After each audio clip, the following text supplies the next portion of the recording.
Single Simulcast is about a lot of things. This podcast may make you laugh, cry, or pound your fists into your desk. If you hear something you like or something you don't, leave a voicemail at 916-572-9016 or email us at singlesimulcast@gmail.com. 1. Single Simulcast. I am as sober can be. When you eat brown rice and chicken, you ain't drinking tequila behind it. Usually. Single Simulcast, episode 305. Shantae's here. Jeremy's here. This is his week to be on the show as co-host. And we are also joined by the editor-in-chief of the Movie Trailer Review MTR Network. He's also the host of the Insanity Check and Character Corner podcast. We're joined by Chris, y'all. Chris, what's going on, man? What's going on, people? Sorry about that. Over here, I'm over here saying I'm sober, and then I'm over here messing up too. So it's all right. You're doing amazing. I will carry the weight this episode. I will be the strong one here. I'll be your lover and your secretary. Tell everybody, was it lover or was it woman? I can't remember because I don't remember I remember the movie, but that part has been made fun of so much now that it's just got lost in the sands of time in my head. Right. I think it's lover. I think lover and secretary. Secretary. Yeah. Secretary. Yeah, they didn't fully enunciate that one, so it's secretary. Yeah. Hey, what are you applying for? I was seeing if you had a position available for secretary. Wow. What? I'm looking to be a secretary. Hold, please. Security, we got somebody out here who's talking about segregation. I don't even know what's going on right now. Chris, tell them something about your show. Tell them about your network. The floor is yours. Yeah, so we have the MTR Network. We're a network of podcasts. I think we're up to 6, 7 now. At this point, I'm just happy that I'm no longer having to host all of them by myself. The two main ones for me are the Insanity Check, which is my once-a-week podcast. I bring on random guests, and we talk about... we really talk about the random stuff that happens in the world, but thanks to Trump, it's been either that or I just get sick and tired of talking about politics and Trump, and I make up some other shit to talk about. And then the Character Corner is my favorite podcast. I do that with my host, D-Bomb. And we take a comic book character that people might know, maybe some of the more famous ones, or maybe some ones you guys don't know, and then we just kind of go through their entire comic book history of it. And it's a little research intensive, but it's actually a fun podcast. It allows me to. It's a good way to balance the seriousness and the stupid stuff I have to deal with on the Insanity Check. So, who would you say at this point in time would you consider the most obscure character that you've done? And I'm sure you do both DC and Marvel, as well as some more lesser known comic book companies. So this might get really obscure for me, but I don't. So we did do one where it was like early on. We did a character one. We just did black female characters, and not saying all. I mean, obviously you get the ones in there. You get like Shuri from Black Panther and Storm. But we went over and we did. Then we did some other characters from other publishers, and so we did that. I guess you can say that. Right now, we haven't really done anything super obscure outside of that. Because we usually try to follow like what's going on with the movies to kind of get those extra, download boosts from that. So we're trying to do that. I think recently we've been doing Transformers, and so that might be obscure for some people. Because I mean, D-Pound's a huge Transformer person, and I know this was huge when we were growing up as kids. I don't know if Transformers are that huge for kids today. So there might be, like, these characters might be obscure for some people. So there's that. I would say we do have a premium show where we do comic book clubs. And that's where we kind of go into some obscure comic books and things like that. Like, one of my favorite is called Uber. And it's basically it's a book that deals with World War II. And what if both sides got, like, basically were able to create Superman? And so that's actually been a really fun one. That's from a really from a publisher called Avatar Press, and so we've done some stuff like that. So I think those are probably the more obscure ones we've done. Haven't really done it like a singular obscure character yet. Oh, you know what? Maybe Hawkman. That was pretty obscure, and his character is pretty weird. So you that's mean about the it. one from the Space Ghost? No, that's Bird. No, we could have. That's Bird. So that's that's Birdman. But no, the Hawkman from DC. But there's like 10 different versions of him. It was very, very weird to do that. Like it didn't make any sense. People said they actually enjoyed that one, and I don't know how because I did not enjoy doing it myself. I've had that experience before. Mostly talking about Rachel Dolezal. When I said obscure, see, y'all got to know that Chris, when I first started reading comic books, or really when I got Marvel Unlimited, which I'm still quite put out that DC won't do one. I'm really mad about that right now. I want to. I love so many of their characters, but I'm not gonna pay for issues that I won't be able to find. So I've been on Marvel Unlimited a lot, and actually, Chris was one of the first people I went to. Like, yo, what should I read? You, Rod, and Tim from the Click Nation. Yeah. And when I was saying obscure, I'm still thinking the unbeatable Squirrel Girl. So, well, no, I think that is obscure. We just haven't done her yet because I think she's kind of new-ish, and there's not a lot. So when we do the character, when we try to go we're going all the way back to like the 60s for some of these characters. So for some of these, they're like, but those are characters we use like the comic book club for. We'll just go through some of their comic book runs. But yeah, that's an obscure one. That's an obscure one. But her book is actually kind of good. I love it. I love it so much. So y'all are going back to when Iron Man was telling Captain America that he needed some solid dick from an Iron Man. Yeah, that's a good one. Yeah. I guess for those y'all who are wondering why Tony Stark was saying that, back in the 30s and 40s, I guess, solid dick was a term for real talk. Oh, wow. Yeah. Wow. Look at the English language. When you go to some of those comics, man, it's wow. It's they get kind of racist. I was but wondering. not really. Like they're kind of racist, but they're not trying to be racist, which I think is actually might be worse racism.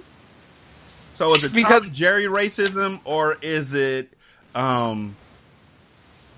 Well, I have nothing other than Tom and Jerry racism from the 30s. I mean, it's not Dumbo Crow's racism, because that's pretty racist. Mm-hmm. So there's that, but yeah, they get kind of weird. My daughter wants to see Dumbo because they're doing a live version of it, and she wants to see that, and I'm really interested to see how they're going to deal with all of the racism that they had in that movie, and what the hell they're going to do about those crows. But next up for me is Uncle Drew. So out of the way. I kind of want the racism though. I kind of want the racism because I feel like you can't do. Like, I know you're not supposed to, but I feel like you can't do Dumbo without the racist crows. You can't. I feel like they're part of the thing, you know. And I feel like as long as we all know it's racist, then it's still racist, but it's kind of okay. It's like racism. It's like racism that is past the statute of limitation. Like, okay, this racism just it's coming. There's nothing we can do about it. Just absorb it. Yeah. Yeah, I'm okay with that. Everybody, as long as everybody knows it's racist, it's not really that racist, so it's just fine. It's just we kind of accept it, you know. Yeah. Hey, Dad, who's that black woman in Tom and Jerry with the slouching socks? Oh, that's Mammy Two Shoes. Statute of limitations. She's there. She's chilling, you know. I think kids today, you know, they might be missing that. You know, we got the racism growing up. Yeah. You know? And sometimes you just need to see a flower pot get blown up around Tom's face and turn him into a blackface character for no fucking reason. I have that entire series on Blu-ray, and I watched it with Kid Austin when he was like 5, and his eyes just got big at the stuff that they got away with back then. And I was just like, you know what? It's funny. I laughed at it because I didn't know any better. My favorite cartoons of all time. Yeah, I think that when it's all said and done, you have to give them their props, both them and Bugs and Looney Tunes. It's just they were in the situation they were in, and it was the time period that they were in when they did these things. Now, if they came out in 1998 and made something like the PJs, then we'd have a point of contention. But I mean, nobody would be silly enough to make a cartoon called the PJs in like 1998 or Homeboys in Outer Space. Nobody would do that. Like, seriously, they know better. Jeremy, how are you? I am doing well, my friends. I am doing well. I feel like you're working on a Rubik's Cube or something in the background, and it's just got you away from the microphone. As usual. Okay, I have a question. Does anyone know what the crows' names were? Like, did they have names or Heckle no? and Jekyll. Yep. Were they really just Heckle and Jekyll? I don't know, but I know that those two niggas were over there with Mighty Mouse. And No, yeah, I'm just asking because I'm looking at the IMDb and trying to see if they're there. You know, as far as in the cast and everything. let me see. Crow's names from Dumbo. I will really look this up because now I'm curious too. Crow's names from Dumbo. I don't know. Jim Crow. Are you fucking serious? Yeah, that's what I thought they were. I thought it was Jim Crow. I was gonna say it, but I didn't want to say it. I was like, I'm pretty sure. My mom's pretty sure it's yeah. Being a cuss like that. Oh my god. These niggas' names are Jim Crow, Fats, Deacon, Dopey, and Specs. Jim fucking Crow. Yeah, I don't know if they're in there. They might be under different names. His name might be Bob now. Yeah, they're probably. You know what it's probably going to be? They're probably just going to have 3 regular crows, which is why I don't. Like I said, you got to have the racist crows. You got to have the talking racist crows, or just not. It's just not it. That's like doing the Wiz again, and you don't have that one nigga with the big lips that was playing the crow and the big ass glasses. Oh man, I'm looking at this cast though, and it's like. White? I mean, there's white. No, I mean, it's like there's white people. I mean, obviously, there's some faces that are blank, so you don't know any. You can't tell who they are and everything. But I mean, it looks like it's quite a few people of color that are there. So it's just like I don't know if they're gonna be. Yo, Will Smith is playing Dumbo, right? Will Smith is playing Dumbo, right? I'm pretty sure. Oh no, Shantae? I'm looking. I don't even fucking see like Dumbo at the top of the cast. Like, you know, I would expect like if I'm expecting like Dumbo to be talking. He talked in the movie because see that's one of those those early Disney movies that I did not watch. You what? Wait, what? I'm sorry. Oh. My sound went out. Like I glitched, and I thought that like two things came together. Like there was a space between your conversation. It sounded like you said you've never seen Dumbo. I've never seen Dumbo. I don't think Dumbo talks in this movie. It's not Dumbo then. Yeah, it's not. Because it's not. There's not even an actor for it's gonna the be Jaden elephant's Smith. voice. Well, as far as unless it's named something else in the movie. And they're calling it Dumbo. Like they're saying that the elephant's name is this, but they're they're going to be disparaging it, calling it Dumbo. But no, I could have bought a building in Dumbo for $2 million. I mean, truthfully, the movie doesn't look like Dumbo. Well, the trailer didn't look like Dumbo talked anyway. It was all like he was a real elephant in the trailer. Right? Yeah. Or it looked like it. Oh, shit. They gonna make that nigga fly. Oh, man. But yes, Jim Crow was the leader of the flock. And there was a lot of good racism back then. Yes, but I didn't know the nigga's name was Jim Crow. That is mesmerizing to me. Like, that is so over the top. Like, we are just going to shove this down your throat. A jive-talking black crow named Jim Crow. Yeah. Yeah, I'll say one thing. I don't mind the lack of racism. Just want that to be known. What if it's like 79% racist? I don't want it. 2% skim racist. See, this is why kids today are soft, yo. We need to have that racism. Get your daily dose. Dad, what? Dad, what's wrong, son? Somebody called me a nigger at school today. And what'd you do, son? I rose above it. See, back in my day, my cartoons called me nigger. He has a point. Back in the day, there were those, I think it was the Ira Fleischman cartoons that were just like, what the fuck am I watching? You'd be watching DTV on Disney Channel, and it would just go full racist for a good 6 minutes. And then they go to Kids Incorporated like nothing happened. It's like, did nobody else see that? Nobody? The people with the bones in their nose playing on the bongos? Nobody but me? Okay. Oh yeah. That was just, yo, come on. We had Speedy Gonzalez with his fucking racist-ass cousin, Slowpoke. We had rapey-ass Pepe Le Pew. Pepe Le Pew. Come on, yo. Like, I'm just saying. Sexual harassment 101. You know what? You know what I just realized? When Pepe was a black cat, he was a racist, or he was a rapist, which he was.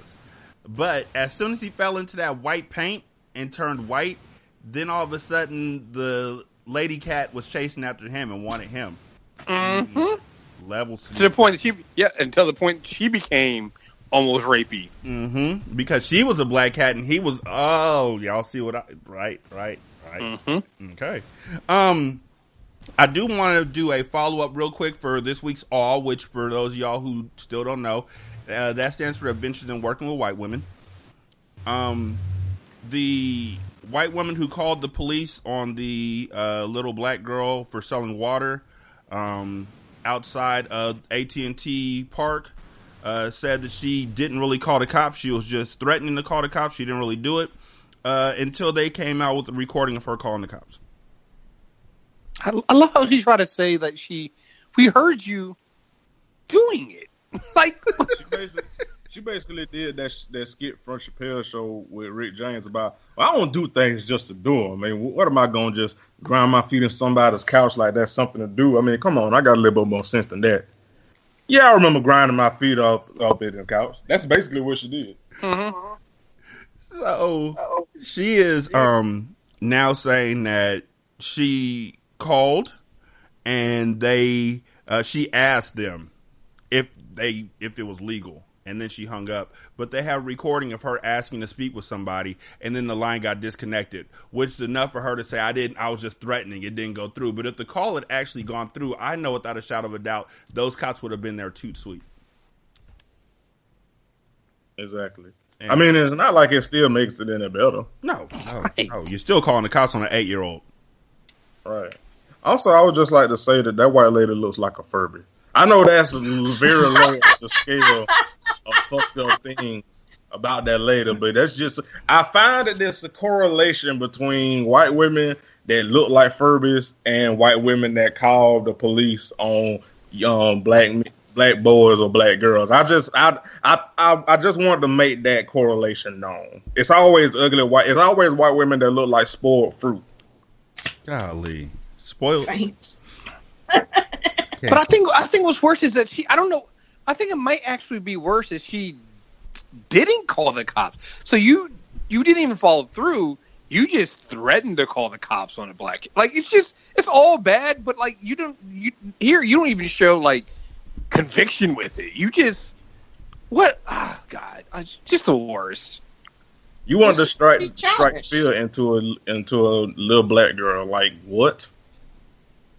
But I was just trying to scare him. But that makes it better. I mean, we have in this day and age, I can't believe I just said that. That is literally the oldest shit I've ever said in my entire life. But we are at the point now where white women know that their ultimate trump card is the police, and that no matter what else is going on in the world, they know that they can call the police, which is why the other woman in South Carolina who ran those 3 boys out of the pool by saying, I got 3 numbers I could dial 911. They're wielding it as a known weapon. It's almost like a man flashing their gun at you. You know you're going to get shot if you keep fucking with me. With white women, I'm going to call the cops if you keep fucking with me. And they don't even have to be messing with them at this point in time, because the little girl wasn't doing anything. And those 3 boys were just at the pool trying to swim. And the woman was like, y'all got to get out, thugs, and all that kind of stuff. So it's never been a game, but now it has completely gotten, I'm scared to send my son outside. No, you should be. I mean, at this point, it started off, I don't want to say we were joking because we knew it was serious, but it's literally to the point now where we started off, oh yeah, we can't even go to the pool, or now we can't even sell lemonade. And we were like, oh, what's going to be next? It kind of like, they got to stop. There's got to be a limit somewhere, right? Mm-hmm. But there isn't. No. They literally have gone down to the fact that they are everything. Every possible thing, they have turned it into something. You know? And it's like, at this juncture, if my son is on a basketball court at the park around the corner from the house, and there's a barbecue, because they always have like parties and barbecues over there, and people are like, hey, we're about to play a game or something like that, can you move off the court? He goes up there to practice his dribbling and his shooting and everything. There's a park around the corner. Why not? Folks will come out there, after drinking or whatever, and be like, hey, we want to play. Can you move? And he's like, I'm practicing. Those white women can call the cops on my son. Mm-hmm. That's simple and that easy. Won't get off a swing, I'm going to call the cops. You're hogging the swing. That one woman who called the cops because she was at a pool, and they were at a pool, and they were having fun, and she was sad. Yeah. Was that the full? I think that was a full story. Like, that was the whole thing. She told them I was sad, and they weren't talking to me, so I called y'all. Yeah, she wanted to talk, and that's what she tells the police. Like, she wanted to talk and all this different kind of stuff, and the people weren't fucking with her, and she got upset and called the police. She was like, "Can we talk for a minute?" Up. Fuck you, then I'm calling the cops. It's sung better in my head. I realized I can't hold a tune anymore. Back in '86, I could. I was supposed to talk about that. I was supposed to tell that story. Back in 92-ish, 93, and I know this completely changed the subject, but I promised somebody that I was supposed to talk about this like a few episodes back, and I completely forgot. I was in the choir because my grandmother was not even a deaconess in the church. She was a mother in the church, which meant I was legacy for anything that they did in the church that involved youth. I was on the usher board, and I was in the choir, and I didn't have any say-so at all. And I hated being in the choir because I couldn't sing. And I told my mama I can't sing. But I got into it, and they had their Sunday, they had their practices, and I was there always in the very back where I couldn't be seen, singing as softly as I could. And then one day my grandma was like, so when's Derek gonna get a solo? And I was like, what do you mean when am I gonna get a solo? And the choir director, who was sitting right across from my grandmother eating food at her house, was like, you know what, that's a good idea. And I was like, no the fuck it isn't. They put me into a solo. I didn't want to sing a solo. And the solo was to be sung on Easter Sunday. Now, for those of y'all who don't know about black churches, on Easter Sunday, they try and do as many services as possible. On this Sunday, I think they pulled off 4 services. And so I was expected to sing this song for 4 services straight. Oof. I couldn't sing. I knew I couldn't sing. Everybody knew I couldn't sing.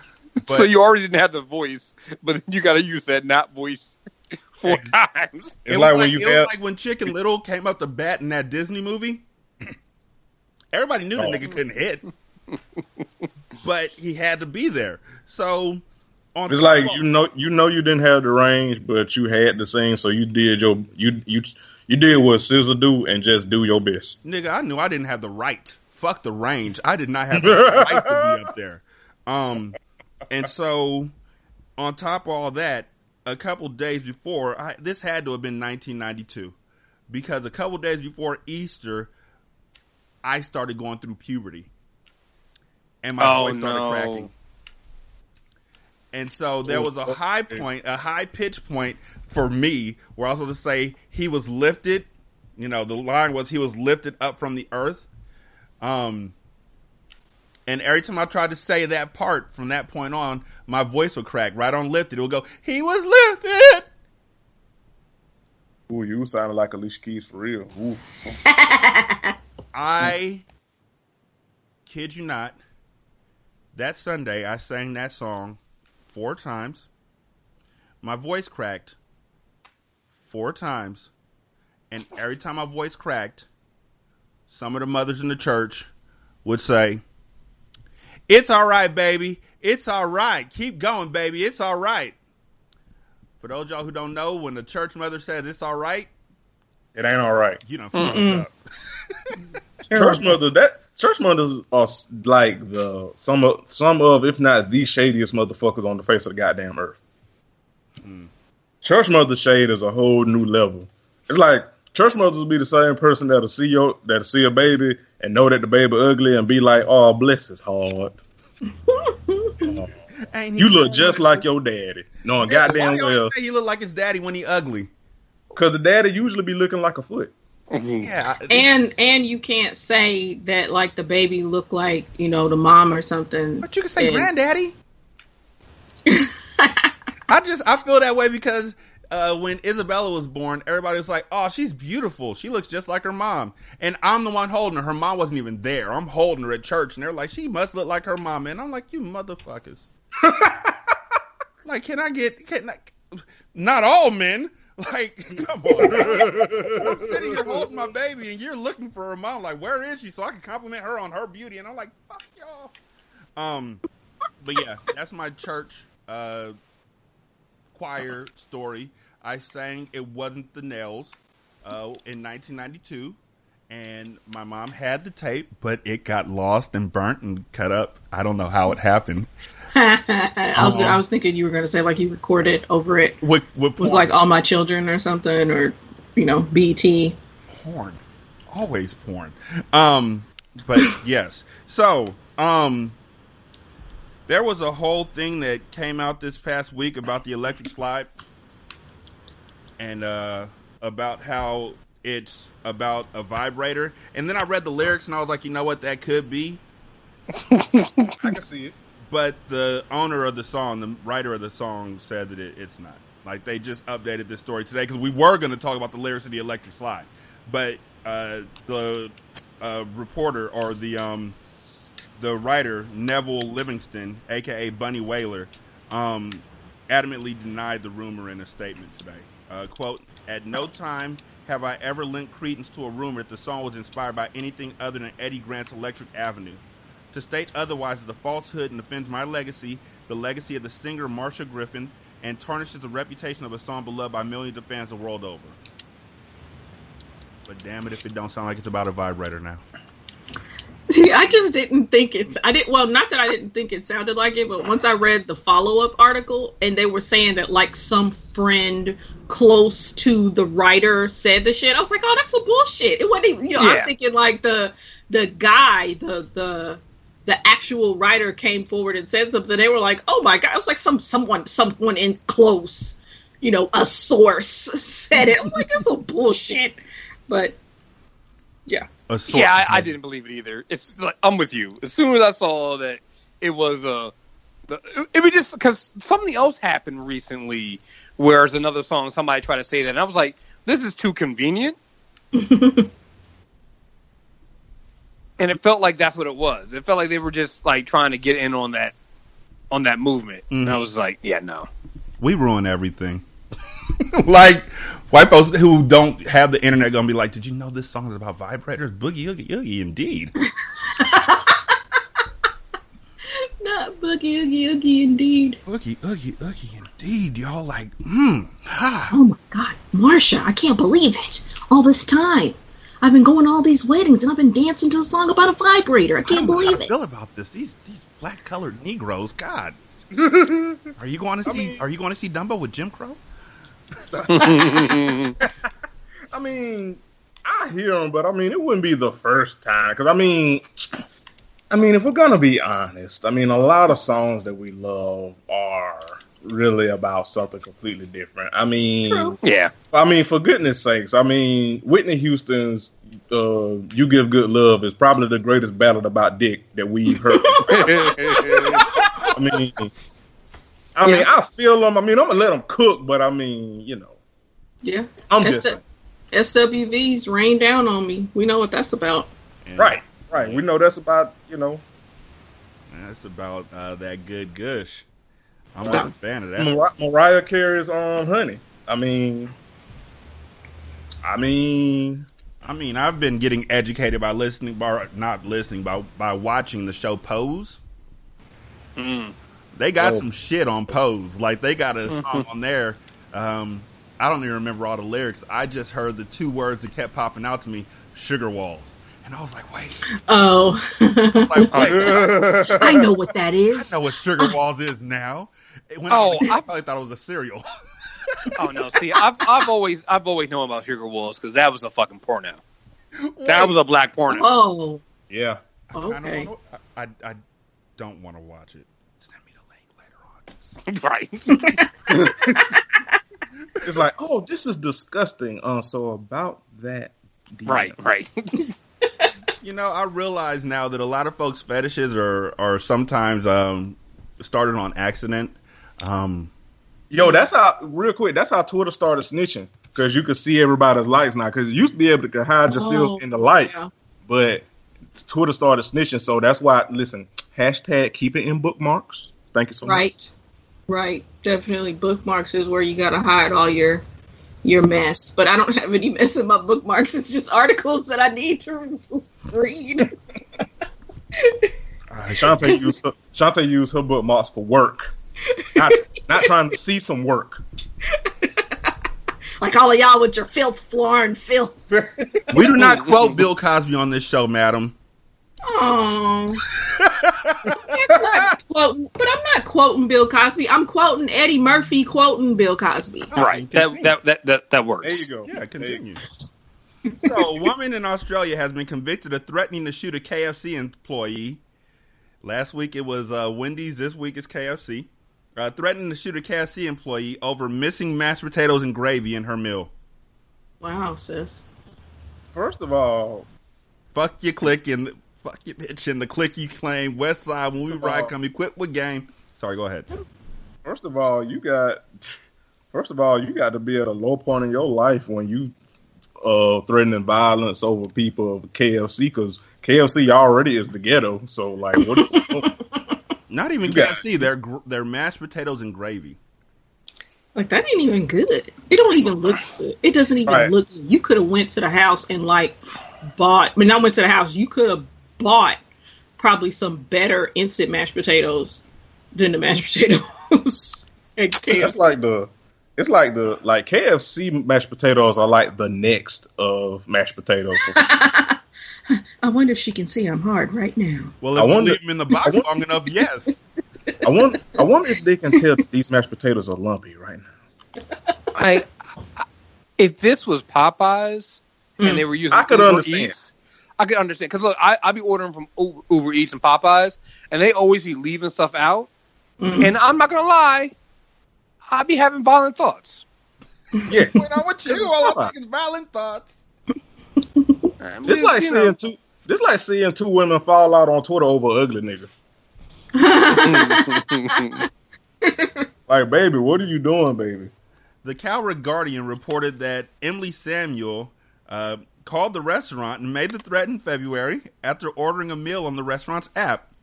Quote, "I will come down and shoot you," she reportedly said. She real as fuck. I will come down and shoot. Look, no. I will come down there and fuck you up. I am hiding a gun. The restaurant, which obviously is in a white part of town, the restaurant closed early that day as a safety precaution. Oh my goodness! They must be. You said there are in a white neighborhood. They must be. This is Sydney, Australia. That's a look, man. You don't work in a chicken place in a black neighborhood and not be threatened. Niggas will threaten you just off of the shit being good. Right? Yo, this chicken's some good shit. I'm gonna shoot your ass for this good ass chicken. Why the fuck did you tell this shit was this good, nigga? Let me get another. Right. No. Right.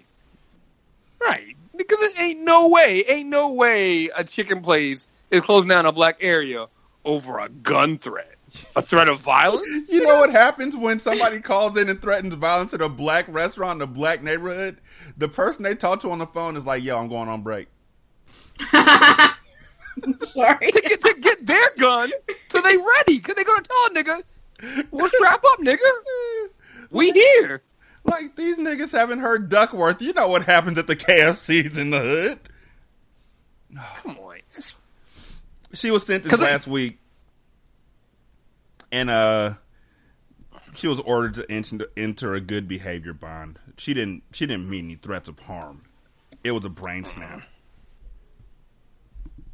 Look, man, who among us hasn't threatened a fast food worker because they hadn't forgotten, or they try to charge her for some extra condiments?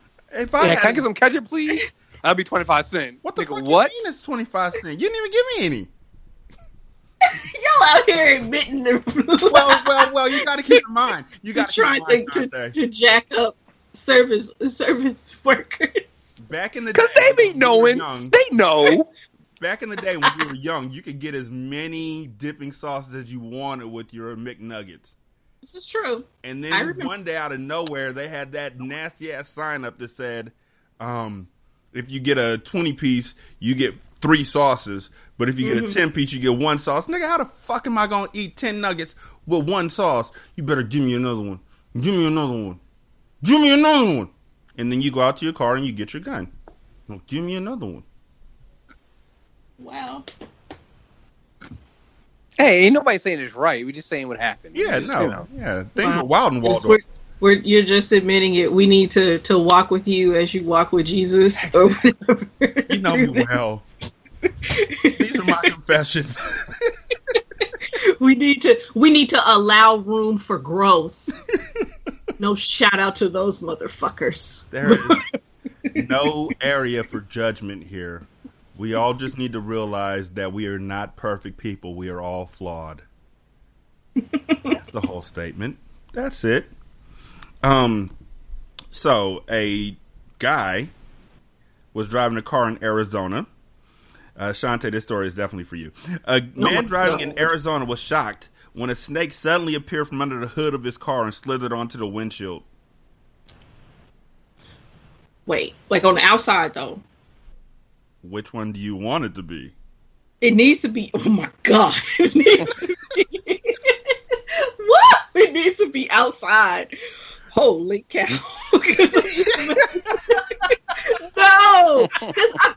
No, because it's bad enough. No, it's bad enough when like you're driving in your car and it's like something small, like a spider or whatever, or you don't know what it is that's flying around and you think it's a fucking wasp, but actually it's a bullshit ass fly or something, but you freak out for it just a second, so I'm just imagining a snake coming inside the car. This is not okay.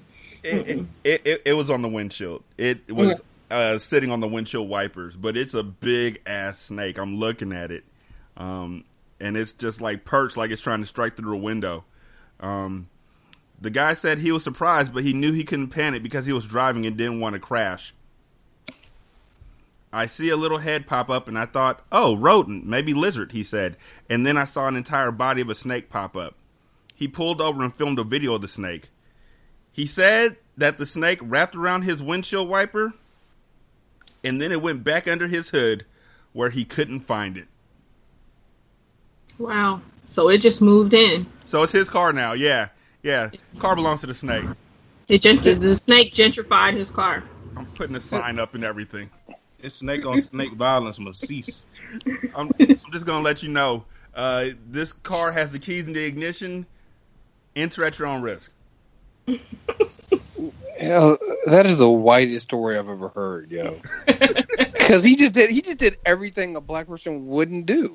No, I would have died. Oh, I pulled over at the side and I looked at it. I Instagrammed it, got a selfie with it. Put a filter let on. it move in, and now we carpool together. It's like, Sir, what are you doing in the carpool lane? My passenger is under the hood. don't you see Bob? See, that's scary. Because you can't find it. That means it's like obviously in the car still. I'm sure he didn't like just drop out. But now it's like, okay, you take it back home, fuck around, and you got a garage. So now the snake is, pretty much has a easy access to your house. Now you got the potential of this big ass snake in your house. I'd be parking that motherfucker on the street, my car on the street or down the street. So and just walk to my house. So if it decides that it wants to leave, it can go in someone else's house and not mine. Remember when Omar escaped from his from his feeding area and disappeared for a good 6 to 7 months in my house? Was it 6 to 7 months? It was 6 to 7, if not a year. It was so long. It was a long time. Because I felt like maybe it was like the second or third episode of me being on the show, and he was gone. Mm-hmm. And then he didn't come back until like spring or something. He didn't come back until we were ready to buy another snake, and then he just showed up like it was summer break in college. Like, hey y'all, what's good? What y'all got to eat? Nisha thought that it was like that he was in our bedroom for a long time, because she had found some snake skin, like under our door jamb. And so she didn't want to lay down on the bed because she thought the snake was there. And at that point in time, I didn't have the heart to tell her I put the snake skin under the door jamb to freak her out. Yo, you's an antagonistic motherfucker for that shit. We would have to fight. Well, you ever started joking and then you realize that if you tell the truth on it, you're going to get fucked up? That's where I was. It was just like, I'm gonna let this ride for a while. We gonna let the band deal with this. And sooner or later, he was discovered in the garage, and then she forgot about how the snakeskin, long ass snakeskin, was leading directly towards our bed area. And when she listens to the show, now you know the rest of the story. Rashawn, you just love seeing the world burn, don't you? I know, right? That's the bravest thing I've ever heard in my life. Because good luck with that. It's like we gonna be planning your home going. Right. We can have a follow-up conversation about this. Tell them what I did to you, Rashani. I just wanted to apologize. I made it up. We gonna play Mahalia Jackson in the background. Soon there will be done. Trouble of the world. Yeah, so the closest thing I've had to a snake in the car was there was a baby spider that was running along the inside of the windshield of my car, and I was driving, so I couldn't get to it. And it was a little baby, so I wasn't tripping, and it disappeared. So I was like, okay, whatever, It probably ran outside the window or something. Windows were open, like, okay, whatever. Turned out it didn't run outside the window. It ran in that little sill area between the windshield and the interior of the vehicle. Mm-hmm. And it grew. Oh, God. Oh, Jesus. And so one day, Go-Go, Triple, and I are riding. I'm taking them to school. And this big-ass white spider just pops out from between the windshield and the interior and just runs across the windshield to the other side. Like I feel like it's done this tons of times before. It just runs through like, don't mind me, nigga. I'm just going to the bathroom real quick. And we all look at it. And we look at each other and we're like, what the fuck was that? And I was like, y'all can drive. And so I was ready to just pull over or crash trying to kill this spider. And Bella was like, that's not safe. So Gogo was like, leave it alone. A couple days later, it pops out holding an ant, a dead ant in its hands. Or in its tentacles, claws, arms. I don't bloody know. Anyhow, it comes out and it wraps it up and it leaves it on the windshield. Wow, that snake, like you were in that snake's house. That spider was paying rent. I mean, that spider, yeah. It paid me rent. It stuck an ant to the windshield and went back in. I still killed it the next time it came back out, but I was appreciative of the fact that it knew that it better ante the fuck up. And now I think about it all the time. Like, you know what? He was just chilling. Probably could have lived a long life. Fucked up what I did to that spider. Anyhow, in Omaha, Nebraska, this is literally, y'all were talking about how the car and the snake were the whitest thing you'd ever heard. Wait till you get a load of this. People lighting off fireworks and pointing them at each other.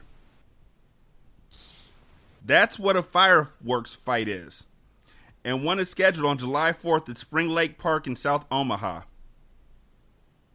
People are getting Facebook invites to come to a fireworks fight.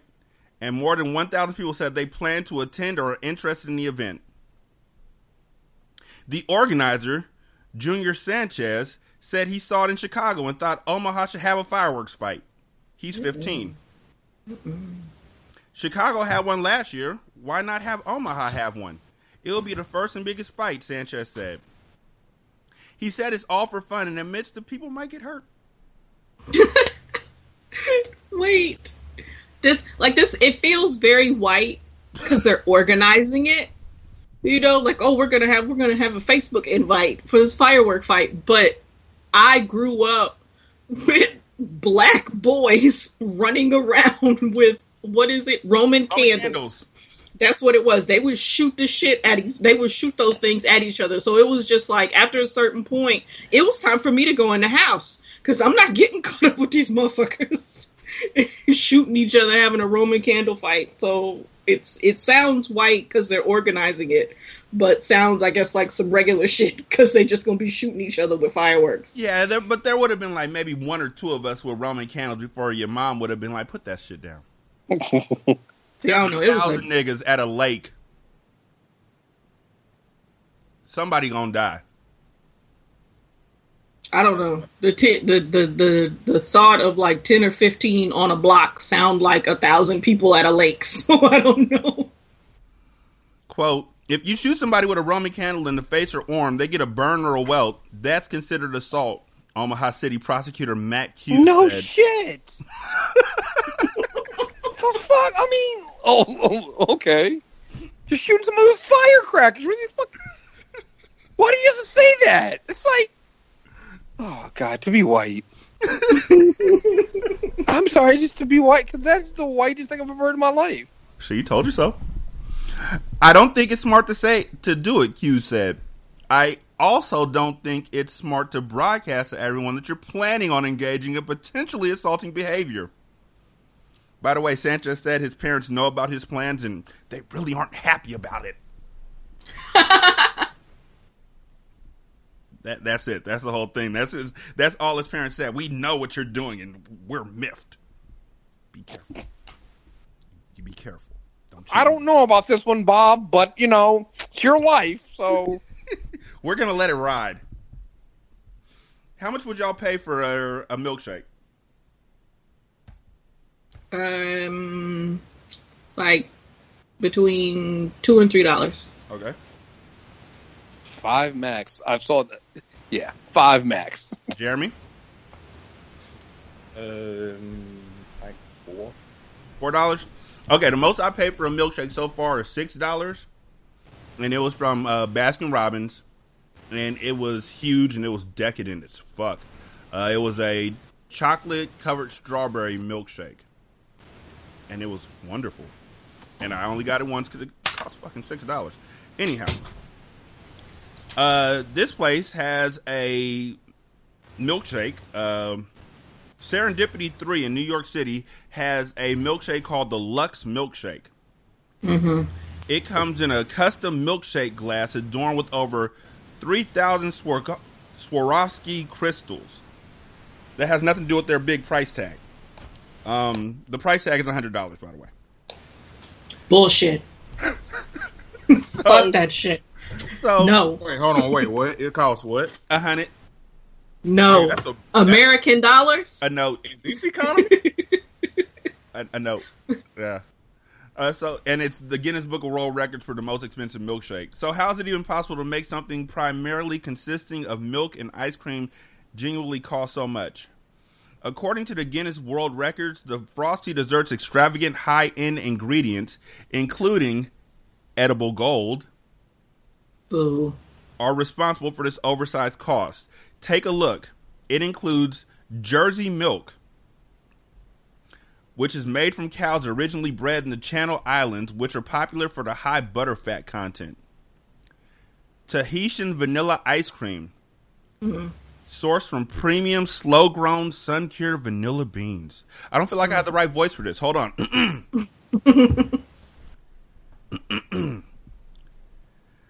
Devonshire luxury clotted cream.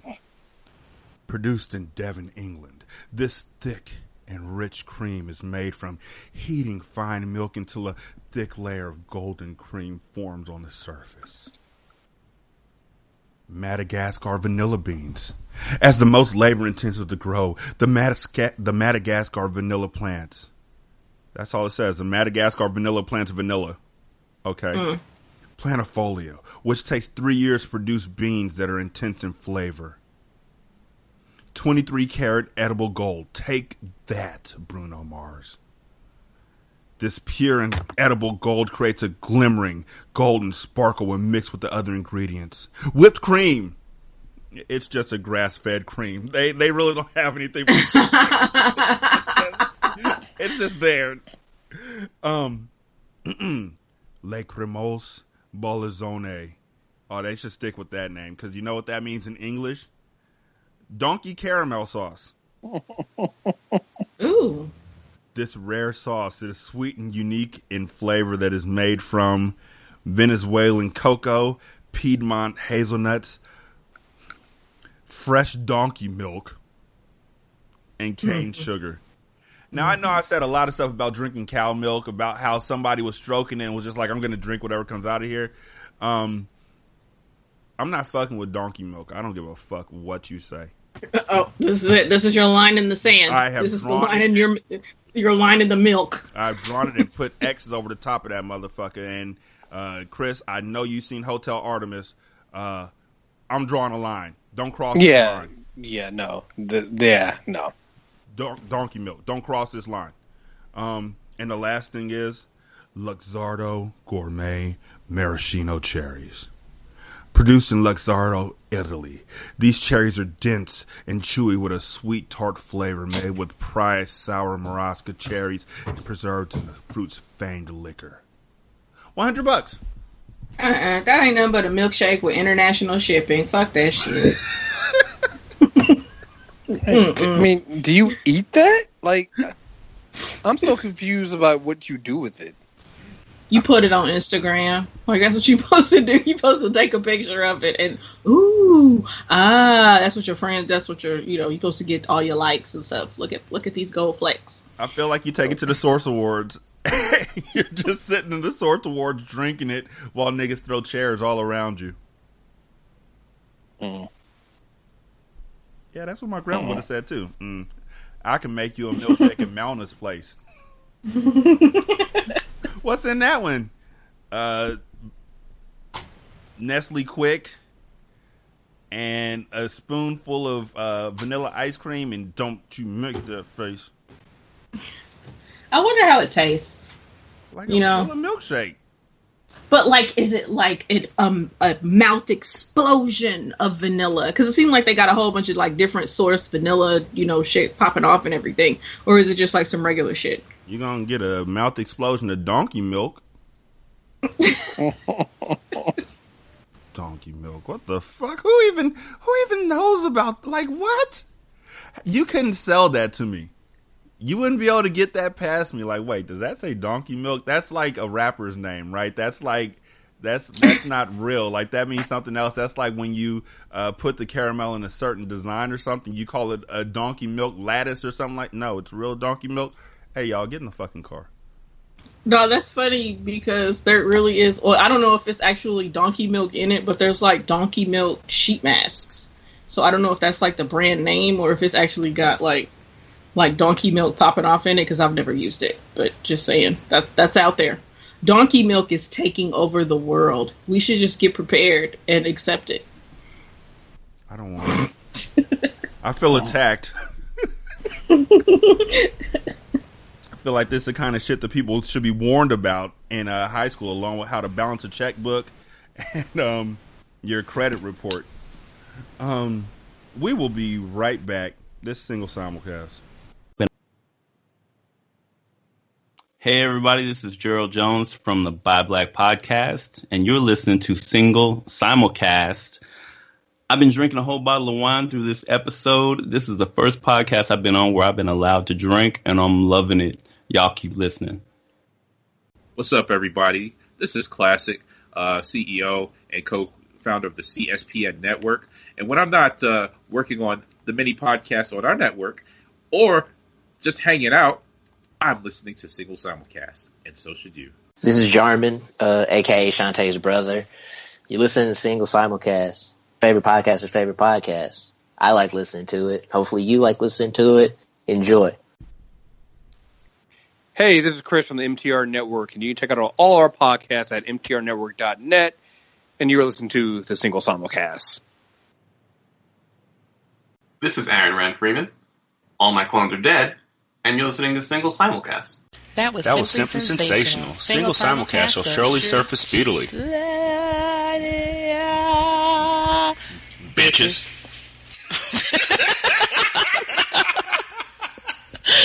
Single Simulcast wants your reviews. Leave a review on Apple Podcasts, Google Music, or wherever you listen to us.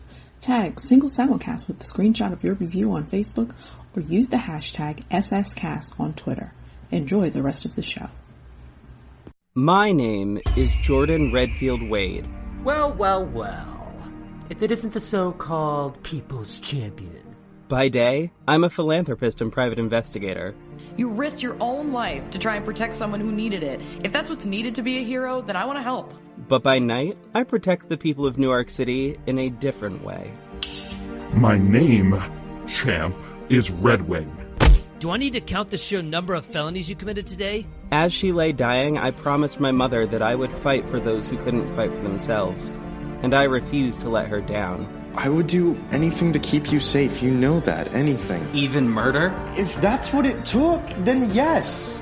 I am the defender of Newark City. Justice is not something you can manufacture. I am Redwing.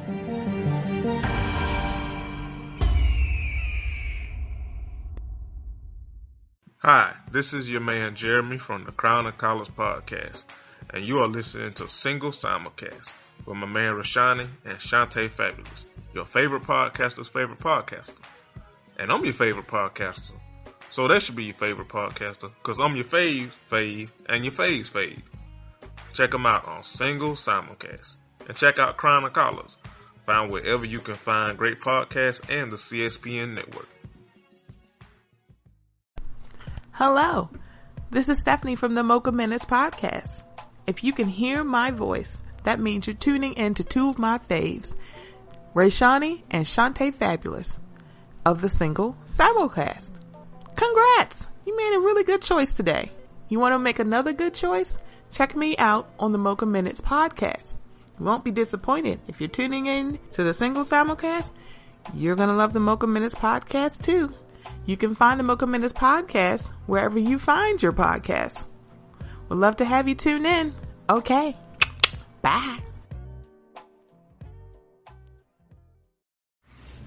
Are you interested in supporting this Black podcast? Awesome! Become a Patreon member at www.patreon.com/singlesimulcast. And for $5, you'll be able to chat with the hosts during our monthly Q and Awesome session. You can also support the show via our Teespring store at teespring.com/stores/single-simulcast and get a shirt or a mug. You also have the option to put a little something in our cup at paypal.me/single-simulcast.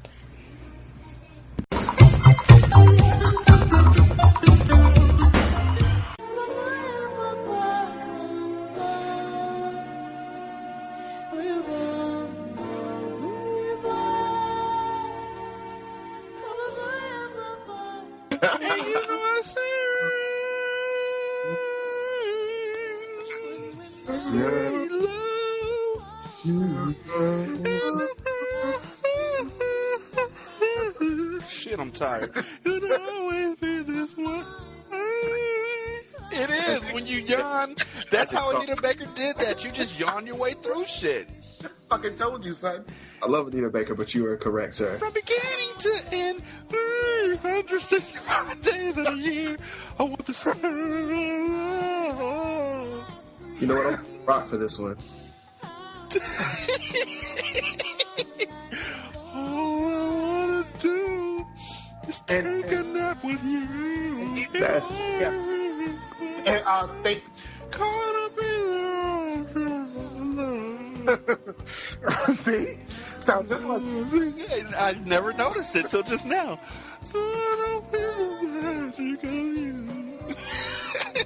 I mean, at least she sounded like she was really going to sleep, other than putting you to fucking sleep like Nora Jones. Son, if you can't sleep, two albums. That Nora Jones first album put you right oh the my fuck god, out. That's my cousin. It's so like boring though. Yeah. Oh, that's terrible. I'm gonna tell you the best album to go to sleep on is Boyz II Men Evolution, dog. And yo, for real, if I can't sleep, if I have like straight insomnia, and there is no way I think I'm going to sleep right now, put on that album, I am gone. I don't know what it is about that album. I am out of here, dog. Okay. Always be this way. So fine, so sweet.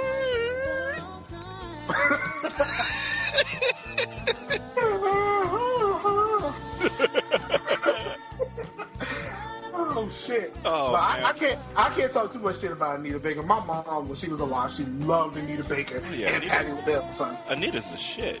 Yeah, like I'm sure dissing her, but I still will listen to that song. Oh yeah, I'll listen to it all the day long. But it also helps that she's the only woman from that era who's still relatively attractive. True. Come on, son. Patti LaBelle, dog. She got ass, son. That's because she eating all that mama's fried chicken. All she eat is soul food. She gonna be a diabetes victim.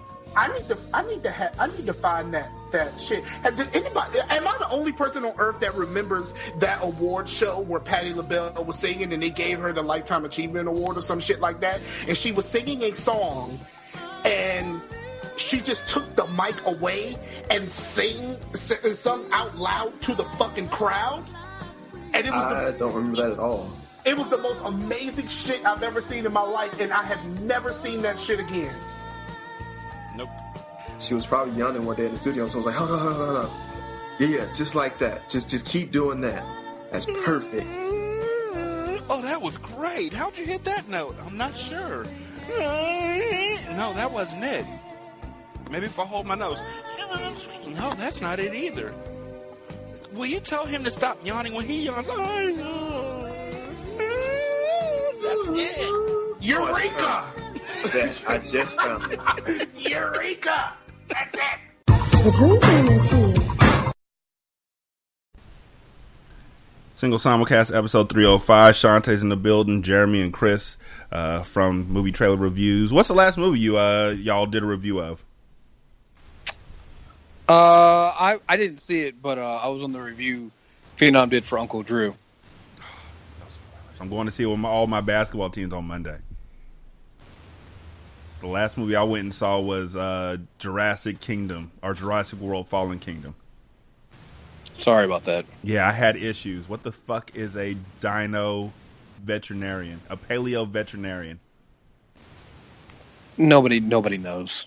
Oh, wow. Wait, who was a paleo veterinarian? One of the characters in the movie. I'm not going to spoil anything. Oh. I know you haven't seen it yet, but I'm not going to watch it, though. That's why I'm asking questions. I don't fuck that movie. I don't care about Jurassic Park. Well, Jurassic Park Fallen Kingdom, or Jurassic World Fallen Kingdom, is literally a movie where white people are never told no.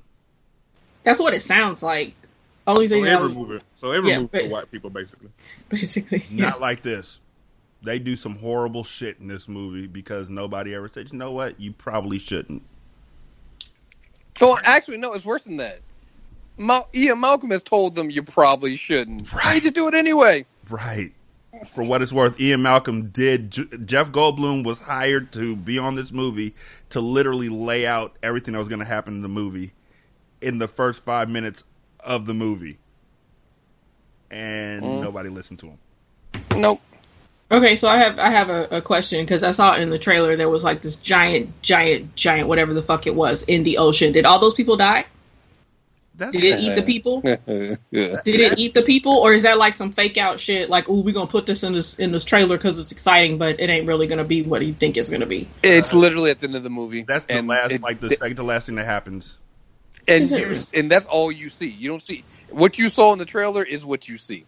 Right. So it's just like, look at this giant ass dinosaur in the ocean. Mm-hmm. Bullshit. Fuck that shit. And the T-Rex and the lion, nothing happens. Same thing they see in the trailer. Same thing that happens in the movie.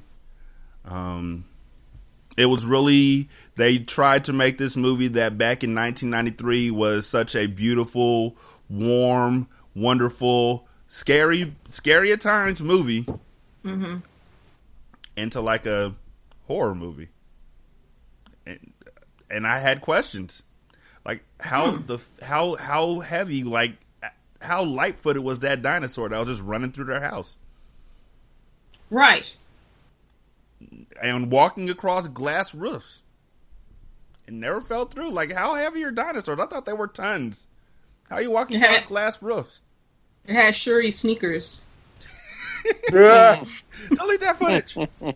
But it was an event that.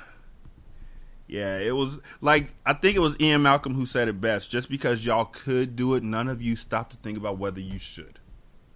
Oh man, people say that to white people all the time. Exactly. It's a white person. Man, it's a mess. So, a Florida woman said she drove off with her ex-boyfriend to top her Mercedes-Benz because he didn't want to leave their Lauderhill home to pick up the couple's daughter. Wait, now all I have is Pebble's Mercedes boy in my head. Do you want to ride on my Mercedes boy? Tell me what you gonna do. Stop it. Okay. Baby, let me tell you, I'm gonna leave this house. But the couple broke up about 8 months ago, and Patricia Isidore is now trying to obtain a restraining order against her ex-boyfriend, despite them still living together. Isidore said she had no choice but to drive away as the man named Junior Francis held onto the hood of her Mercedes-Benz C300 on Sunday. Quote, he had plenty of time to get off the car. He didn't want to stop. Isidore said she recorded the entire incident from inside her car as it barreled down an expressway on I-95. Another driver speeding along at 70 miles an hour later spotted Francis hanging on by one hand from the hood and, posted a 43-second video on Twitter.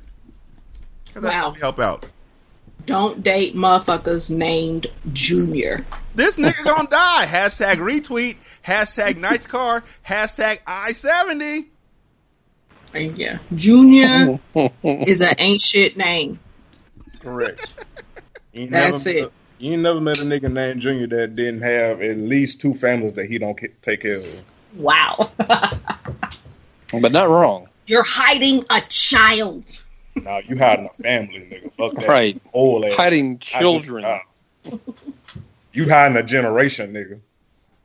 I just want to stand up for Junior Bevel from Cool Runnings, who just wanted to stand up to his father. He had power. He had pride. He was a strong mother sucker who wasn't going to take nothing off nobody. Yeah. But this isn't him. Junior Francis said that Isidore said Francis left her with a few options other than continuing to drive. Quote, he was threatening me, so I was scared. So, of course, I wasn't going to stop and let him get in the car, she said.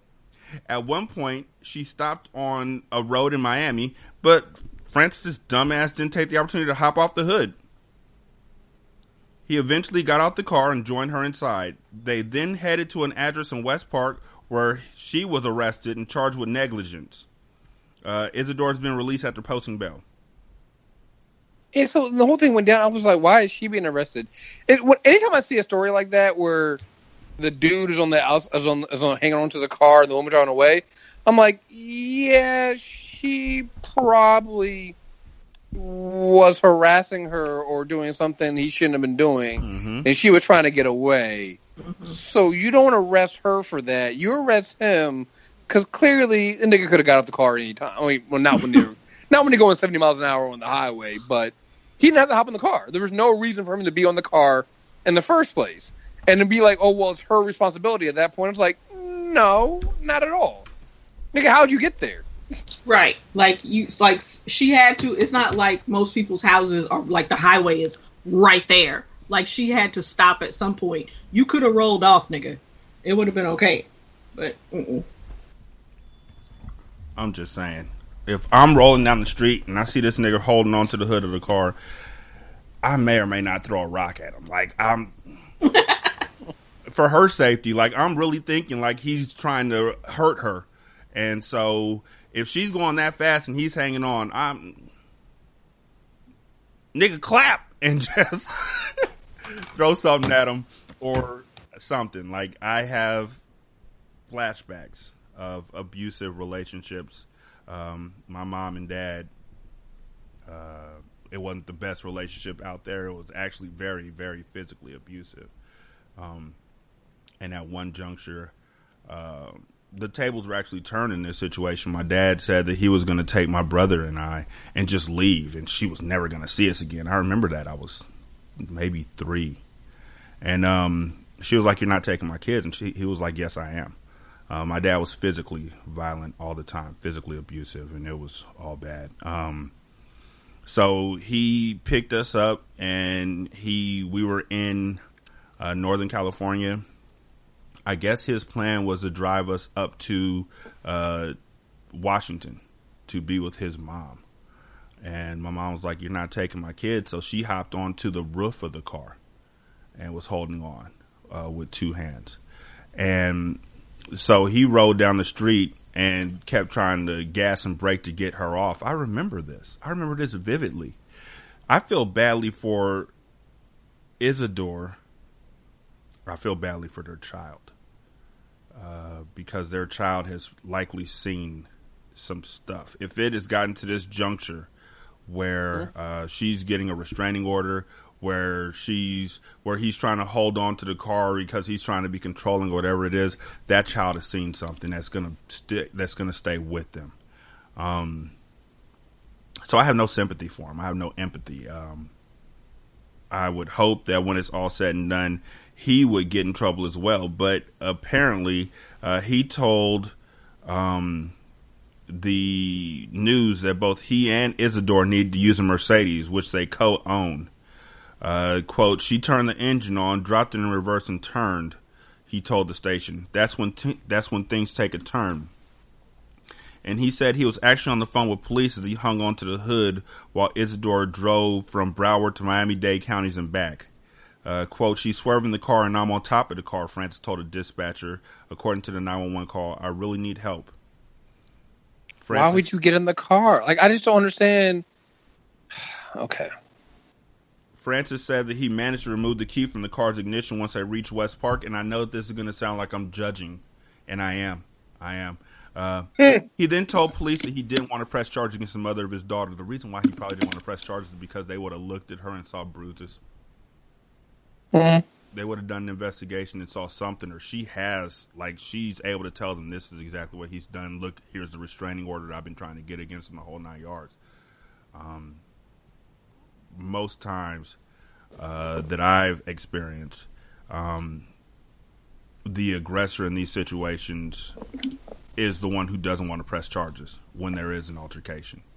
The one who, like when you were a kid, I don't mean to make light, but it's the same way that when you were a kid and you and your sibling were playing, you hit them too hard and they started crying and said they were going to tell your mom, and then all of a sudden it was like, don't cry, you can hit me back, don't cry.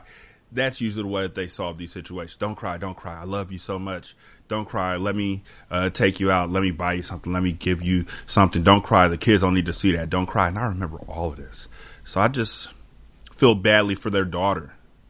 It says they have a daughter, so I hope that she gets a restraining order.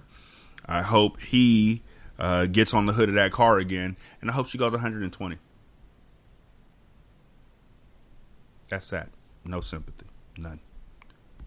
If anybody wants to make it lighter than that, the floor is yours. But me personally, I've seen some shit. No, that's fine. All right, just checking.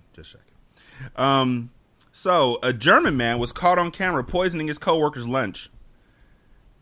And police are now investigating whether he's responsible for 21 deaths over the last 18 years at the metal fittings company, according to the report.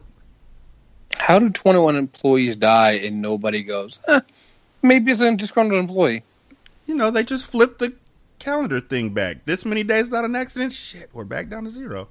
I wonder how they're dying. I wonder what people are seeing, you know, as far as like poisoning and stuff. And it's like, is he poisoning older people or whatever? And so it's just like, oh, it looks like this. So they think it's, it's natural causes or something. The 56-year-old suspect was arrested in May after a colleague at the ARI Armaturen company in northwest Germany noticed a suspicious white powder on his food. The quick-thinking man alerted his superiors, who reviewed security footage showing the suspect sprinkling the footage or the substance onto his coworker's lunch. The powder was identified as lead acetate, a highly toxic, almost tasteless substance, prompting authorities to investigate the incident as an attempted murder. Quote, in the beginning, we thought it was a misconceived prank between coworkers and not a murder attempt, company manager Thilo Blechinger told the outlet. A police search of the suspect's home, though, uncovered substances used to make poison, including mercury, lead, and cadmium, according to the report. I told y'all those eggs were like addictive. Them Cadbury eggs, man, they go. Police have expanded their investigation to include the deaths of 21 more employees who have died since 2000, as well as one employee who was in a coma and another on dialysis, the outlet reported. Many of the deceased died of cancer or heart attacks, which could be a result of heavy metal poisoning. A 15-member homicide squad is considering exhuming the bodies as part of the probe. The suspect, who's been working with the company for 38 years, declined to comment after his arrest. I mean, what can you say at that point? I don't know, but Blechinger described him as conspicuously inconspicuous. I swear to God, if one of these people touch my fucking sandwich one more time. Swear to God. I can't believe that they're like, oh, it's just a prank between, like they're entertaining the possibility of a prank between friends. Something like, you don't play with people's food, or at least that's how I roll. You don't play with food. That manager has to be fired. As soon as I heard that, I was like, oh, you're a terrible manager. You literally was like, oh wow, look at Bob. He's doing that thing again when he puts things in his food. Weird. He's done it 21 times before. We've had people die, but maybe this time, 22nd time will be a charm. Hey, boys will be boys, right? Right? Am I right? Huh? You killed 3 women. Oh. Fuck. Hashtag say no to coworkers. Hashtag take your food to the bathroom with you. Hashtag niggas. Hashtag NAC. Niggas against coworkers. Shout out to Jay the next D. I'm just... at the point where you realize that the guy tried to poison your food, you're okay if you give him the hands, right? Oh, you have to. Well, you better give him something. You better give him something. You wouldn't get fired if you gave him the hands, right? Stab him. I think you get fired for stabbing him, but if you just gave him like a 2-piece, what? Maybe a 6-piece chicken dinner, like you can't get fired for that, right? Like when they pull you into HR and they're like, Derek, why did you hit him? The motherfucker tried to poison me, and he never finishes reports on time. As per my previous email, I just feel like that's the kind of thing that you're allowed to like beat up on somebody about really badly. I don't feel badly about my statement either. I don't know. Sometimes people, if somebody's trying to poison you, they got to catch these hands. Don't be afraid to let them know where they got you fucked up. I might be looking like how Mario do when he get a poison mushroom in Mario, but I'm gonna give you these hands. So, there was a few things that happened this week, but the most horrifying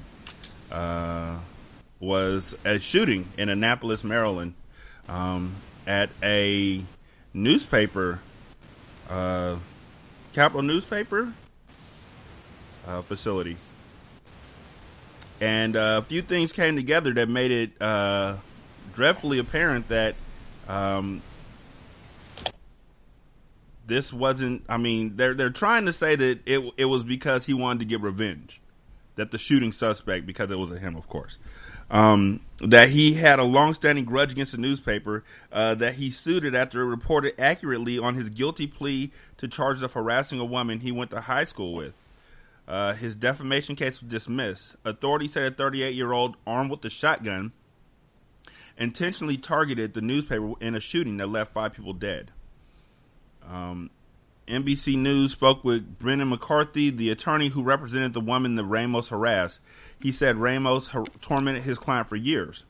Quote, he was as angry an individual as I have ever seen. She lost her job because of this individual. He is malevolent. He forwarded a letter to her employee, or her employer, basically stating that she was bipolar and a drunkard, which is ridiculous. Ramos sued the paper for defamation in 2012. The case was dismissed in 2015 on appeal. According to court documents, the judge said there is nothing to prove anything that was published was in fact false. Tom Marquardt says, I, for one, received what I consider to be a death threat. I fear for my life, I fear for my family's life, and I fear for my staff's life. McCarthy said on Thursday when he heard about the shooting at the Capital newspaper, he immediately thought of Ramos. Quote, he wanted to get revenge, McCarthy said. I know he did it. It was inevitable. He was going to do something violent. The only question was, who would he get first? McCarthy said he spoke to his client after the shooting and she said she is still scared for her life even though he is behind bars. First things first, once again, a white person shoots up a place and gets taken alive. Second thing, how much credence are we giving this as compared to the fact that just a couple of days ago, Milo Yiannopoulos, wants a vigilante, said he wanted vigilantes to start killing journalists. Milo Yoshimitsu? Yeah, whatever. Yeah, you try to walk it back. It's like, well, no, I stand beside what I said, but it's at this point, it's ridiculous. Like, they've all been doing it. There's an active campaign by the right to discredit journalism and facts, and so this is all part of that. But I mean, okay, let me take it back. It feels like part of that, but I honestly believe this is also the other side of it, which is that all these shooters have problems with women, and almost every single one of them stem from that. And the right does attract those people. But I think that's where this shooting came from, and it just so happens that it ended up being a newspaper. And again, I wouldn't doubt whether it was Milo or whatever it was one of these other people. It came from somewhere. I mean, when you literally have people coming out every day saying that journalists are the enemy, that shit adds up. So yeah, it's just sad all the way around. And just unfortunately another day. Yeah. I just, when I went to school, I wanted to be a journalist. I think that one of the reasons why I began podcasting, other than the fact that I liked the sound of my own voice, and I think I had some really groovy thoughts, was because I wanted to go into journalism, but I knew exactly how much it paid, and that was not going to fucking work for me. I wrote in the newspaper all through high school and in college, and there were stories that sometimes got a discussion started. Back in those days, it was simply they would email you what they thought, whether they agreed or disagreed with what you were saying. And even on a college campus, they took things very seriously. The biggest things they took umbrage to were the facts that we were writing about how that was when Title IX was first being discussed. Parity between men's sports and women's sports in college. And the men were not happy because we were talking about how the baseball diamond was huge, while the lady softball field was literally right in front of the dorms, and it was a dirt field, and it was horrible. And the center field wall was 250 feet away. It was just awful, or 250 yards. I never remember because fuck baseball. And they wrote hate mail, and some of them knew where the lab was, where we were right at. Someone would send packages. Someone would send congratulations. Like, it was really interesting at that point in time, the interactions that were happening. I know that there are now there's always been stalkers who would also pursue women that they saw on television, grow infatuated with them, and follow them from place to place. And it's just, with the advent of social media and the fact that these folks are now being empowered to pursue these, I guess, in their head, dreams of, I'm going to show them, I'm going to do this, I'm going to do this. It's horrifying. Like, there's this security guard in my job, and I try and say hi to him every single day. And folks are like, why do you keep saying hi to him? Because he's a loner, and he's a white male, and he has a gun at my job. And I don't know what's going to happen next. And it's not even like a fear that is completely unheard of now. It's not unfounded. This is something that can literally happen anywhere. My heart goes out to the 5 who lost their lives.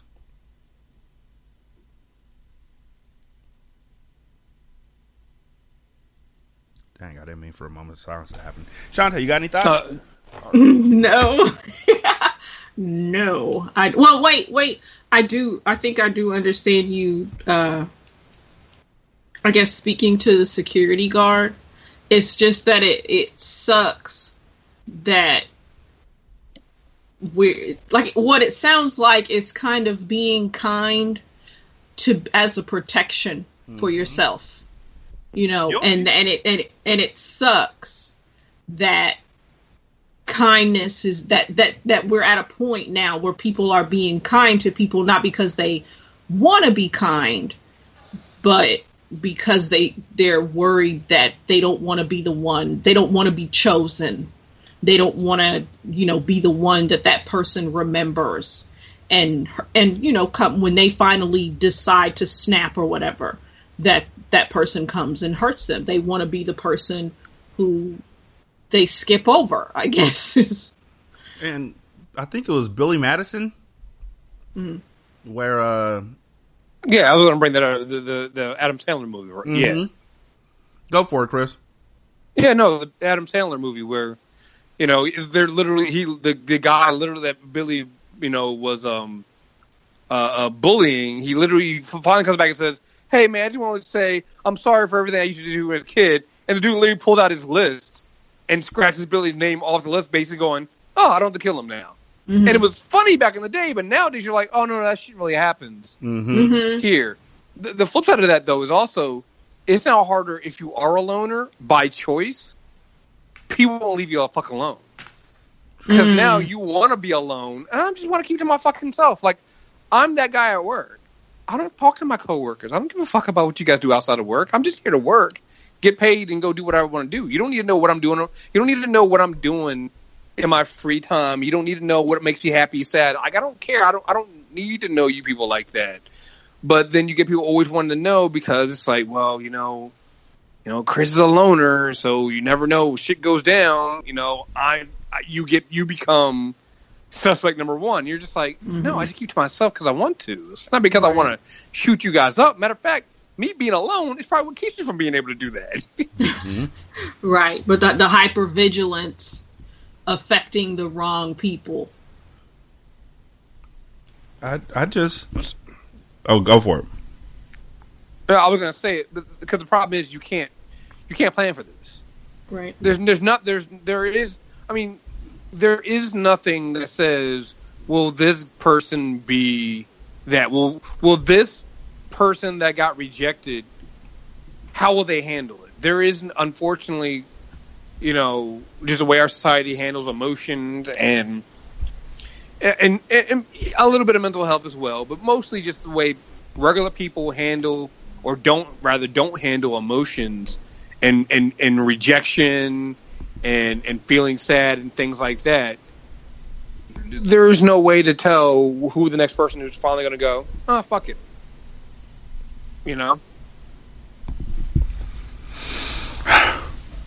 Jeremy?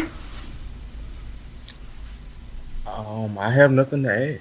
I feel like y'all said everything I was gonna say, so this is America.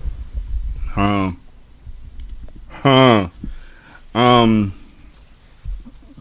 don't know. I think about all the folks who, like you said, want to be left alone. I think about the folks who, after school shootings, were told that they needed to reach out and be friends with the loners.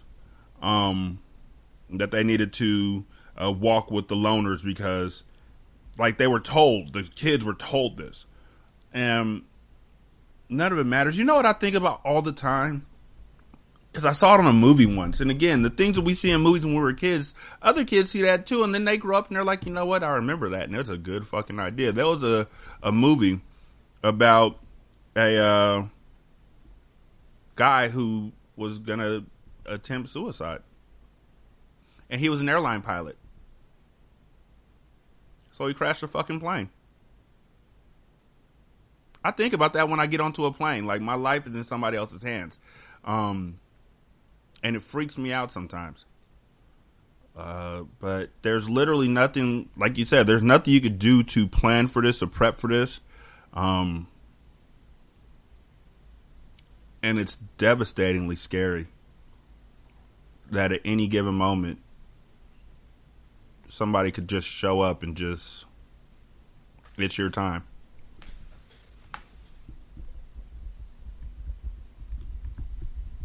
That's why it's important to treat people well while you're here, because you never know. That's why it's important to act like a regular motherfucker and not be on Twitter scamming. You got to get it where you live. I don't know. What I do know. Don't be Lee Daniels. That wig. Oh, that nigga. Oof. But from what I've heard, he's owed him for years. Well, yeah, like in that video when Dame confronts him, he's talking about how he didn't invite him to Precious, and Precious came out in 2009. So it's just like, whoa, like if you still feel some kind of way about somebody not inviting you to, the premiere or whatever, like acknowledging your help as far as that's concerned, it was just like, yes, he's owed him that money for a while. Shout out to everybody that was like, oh, Dame right, but had an issue with Monique saying the same thing. Shout out to y'all. All I'm saying is this, and I've said it before in other junctures or other places, but if you owe me money, I'm about to be petty as shit. Oh, nigga, I see that you got yourself a $5 footlong. Huh. That's Look, crazy. Hey, Lee Daniels was out out there living his best life like Tyrone Hankerson while he owed Dame money. Boy. He really was. He was killing me in that blanket or shawl or whatever the fuck he had on. Hey, Lee Daniels' ass was out here in a goddamn silk press wig and some goddamn fur, and they owed this man money. Boy. Jazzy as fuck.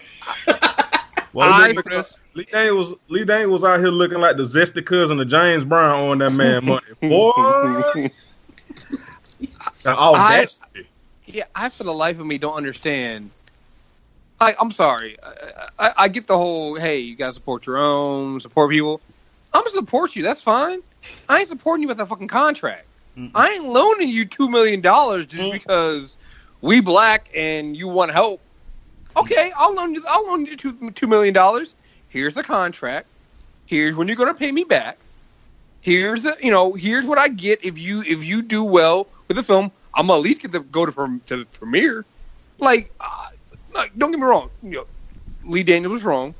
Dame deserves that money. You need to give Dame his money. But Dame, come on, yo. How you not get a contract? I'm trying to get my house worked on so I can sell. Everybody I'm getting work done with, I got a contract with. I just signed another contract to get some steps done. All kinds of sign here. Well, here's a cancellation notice. If you cancel, you have this many days. This is how much money you owe. This much money up front. The rest after we finish this. How do you not $2 million? Like, I do that if it's 2,000. $2 million? He probably Oh, go ahead. I get a contract for $20. Fuck with me. No, I think he probably he probably figured that he wasn't a grimy person. I feel like Dame would be suspicious of grimy people.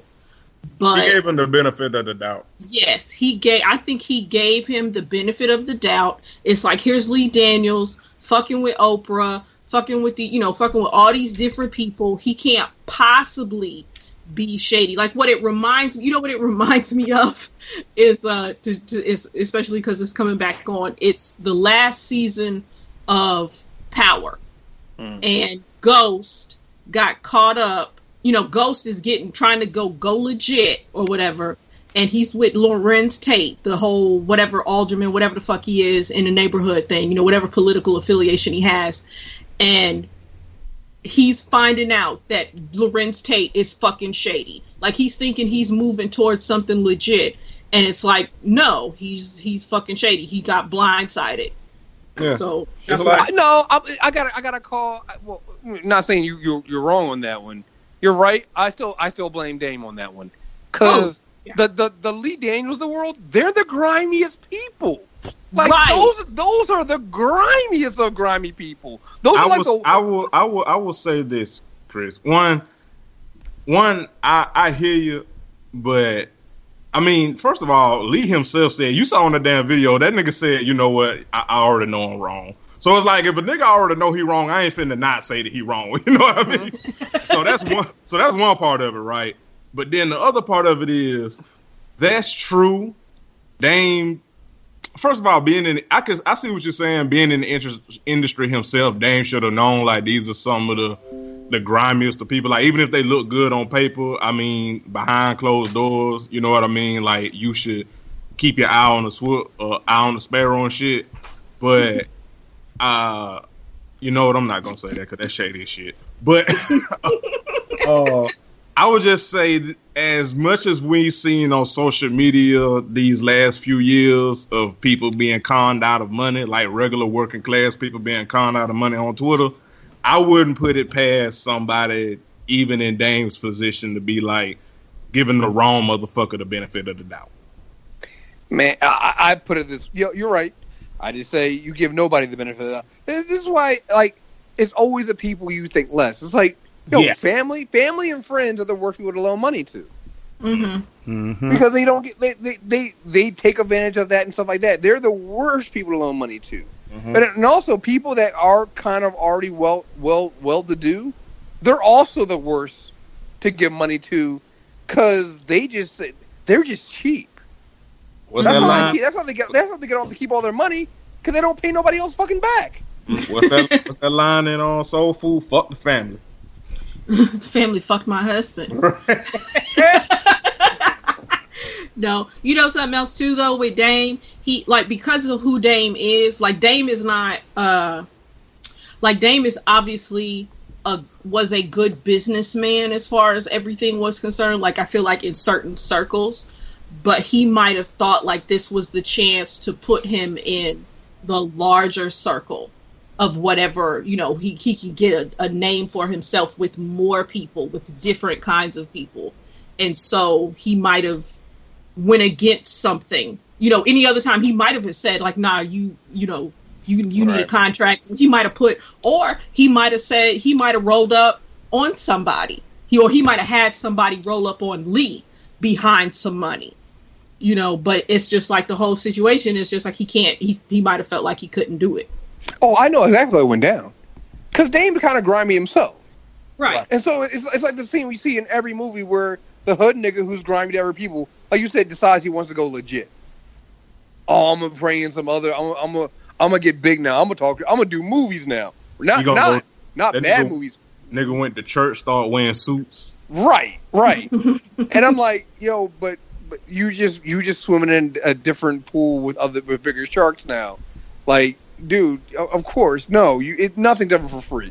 I couldn't get past that. Like, Lee Daniels was wrong as fuck, and also just how calm he tried to be that entire time he was getting ready. So chill. He was so chill. Nigga, like you all the way in the wrong. And hey. I'm gonna call you.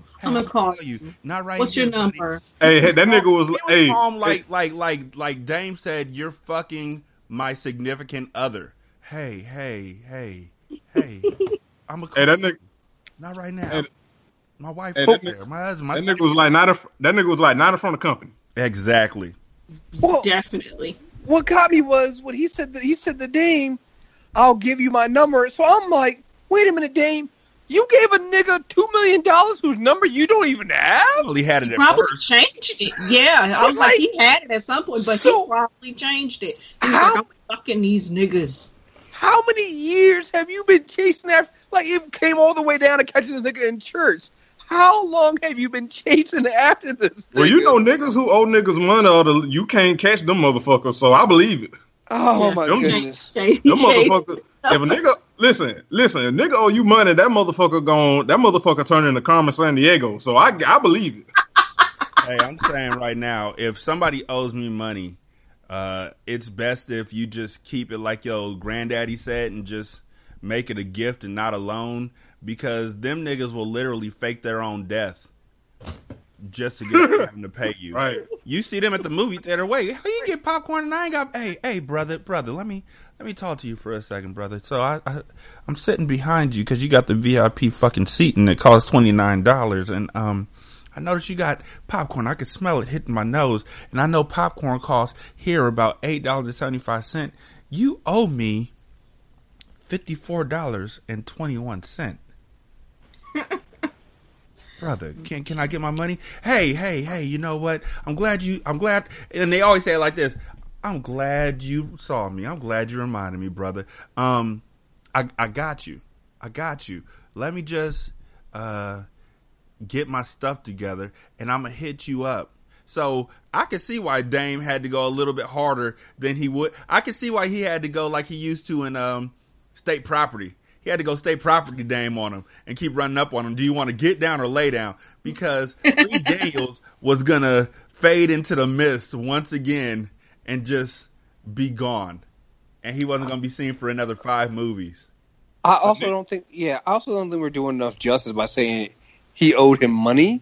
Because it's $2 million. Right.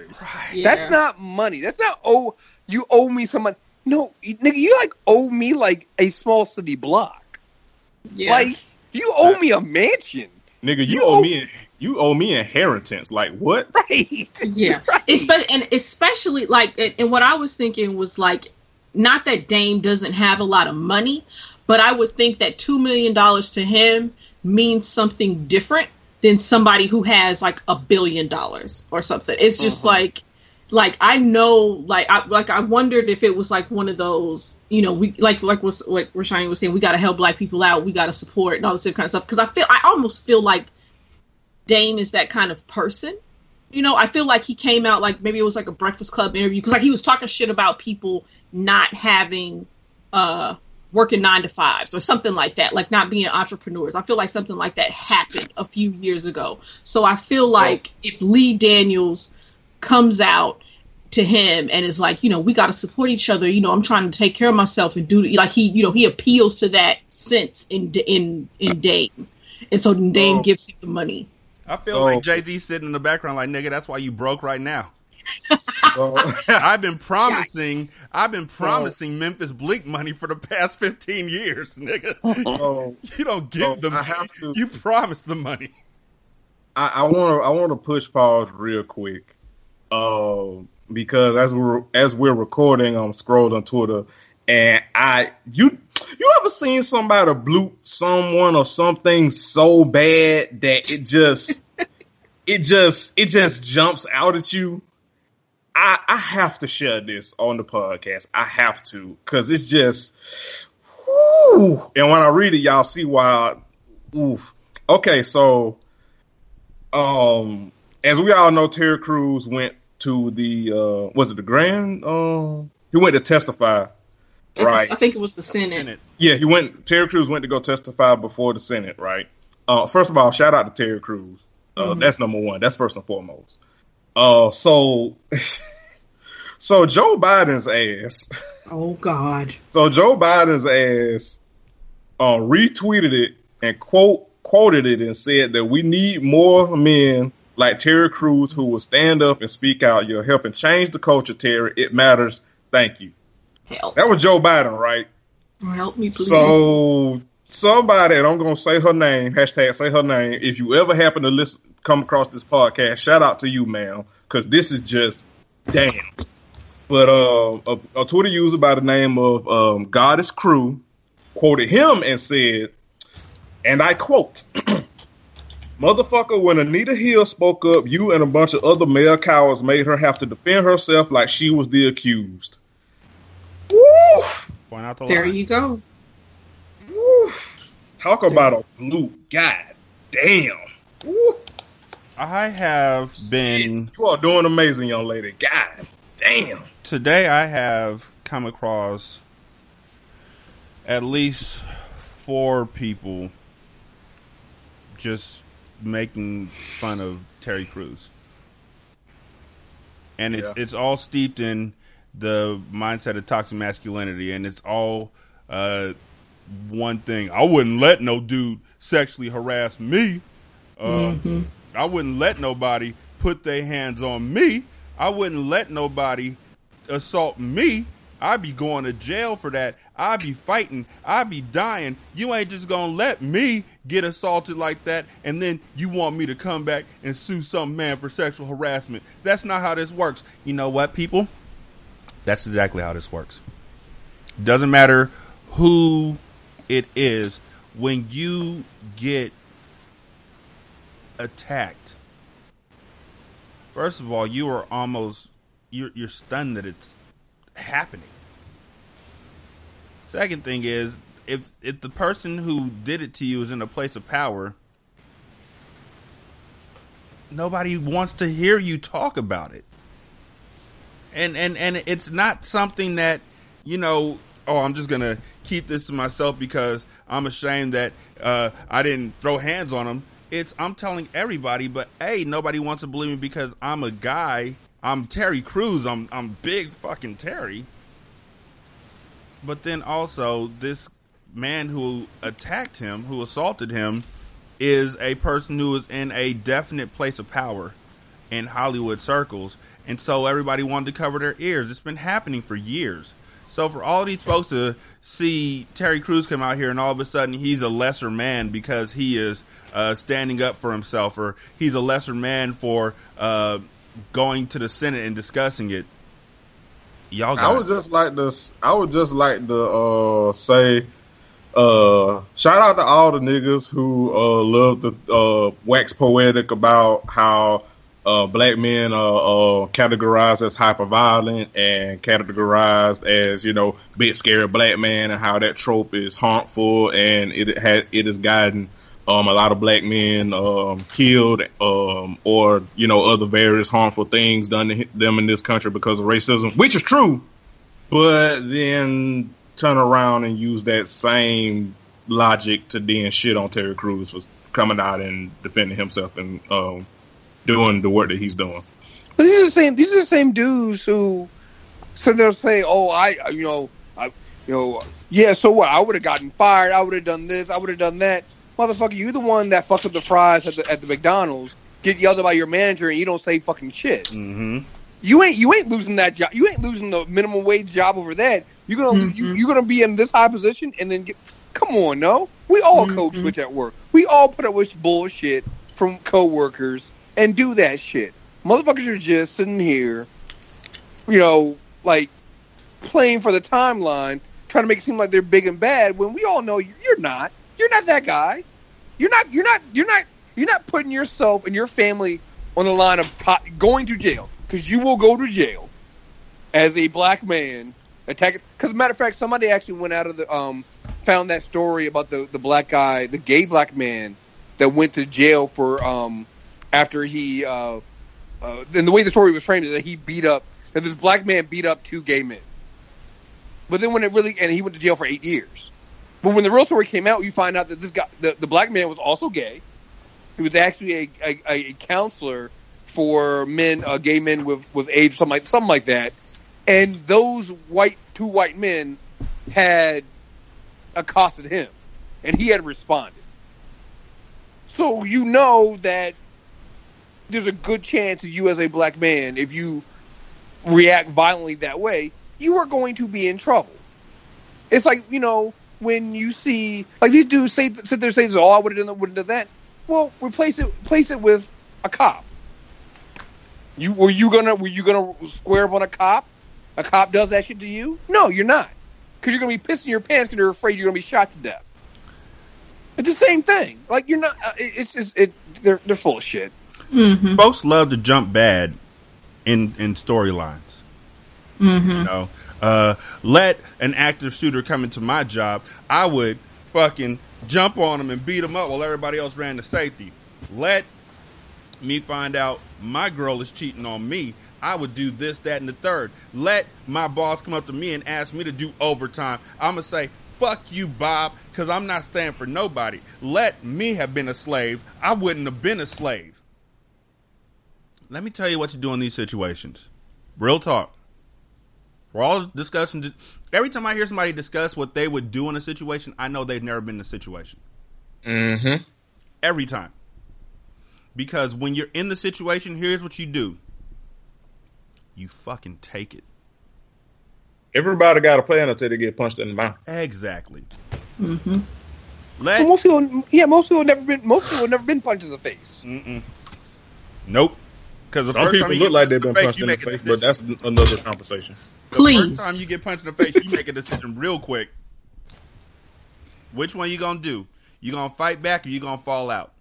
And most folks realize at that point in time, maybe my fist game ain't as good as I thought it was, and things change.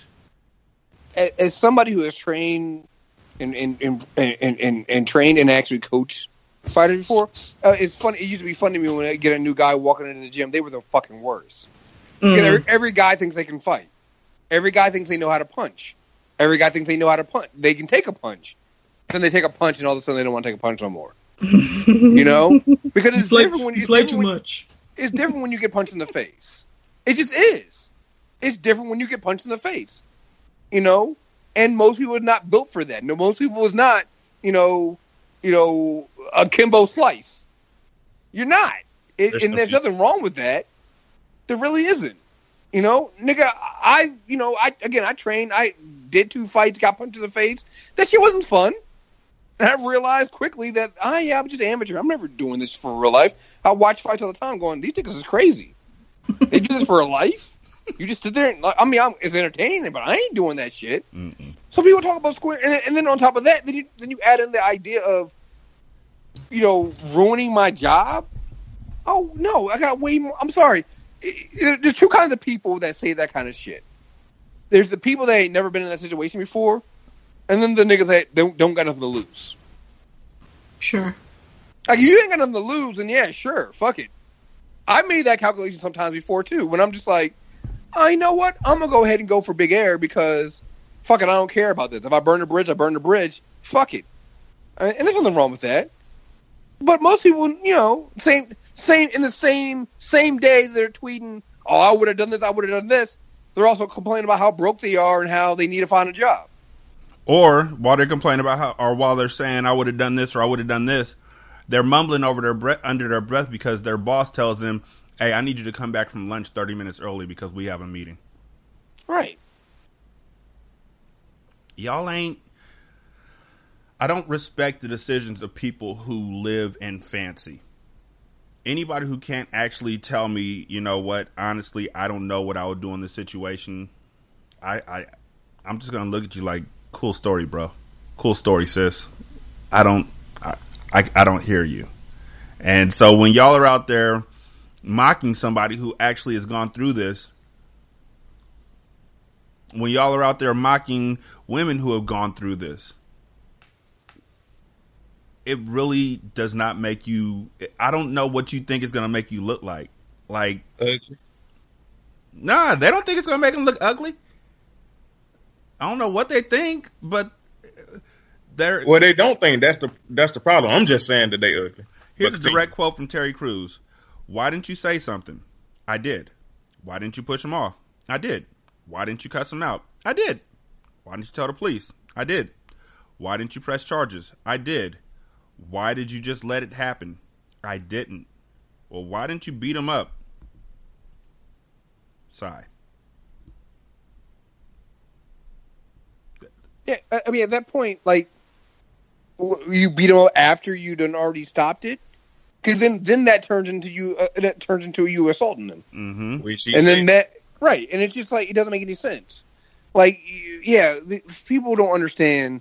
You got social media has made it so that people who don't know what they're fucking talking about can find other people who don't know what they're talking about. And now you got a bunch of people who don't know what the fuck they're talking about commenting on it, and it's becoming a real problem in everything we have in today's society. Mm-hmm. But that's the biggest one, where you have these guys who, you know, talk this big game, talk this big shit. But yeah, there's one dude who I think responded to Terry, who was responding to it, and was trying to say why he thought that was wrong and fucked up and blah blah blah blah. And then he was like, and you know, first, you know, Terry Crews, you know, was there with his white wife, and somebody was like, well, already you're fucking wrong. His wife isn't white. So already you're starting off with the premise that's already easily proven false. What are we doing? You didn't even bother to look up the basic of facts. Mm-hmm. But you came out here so confident and wrong. It's just, yeah.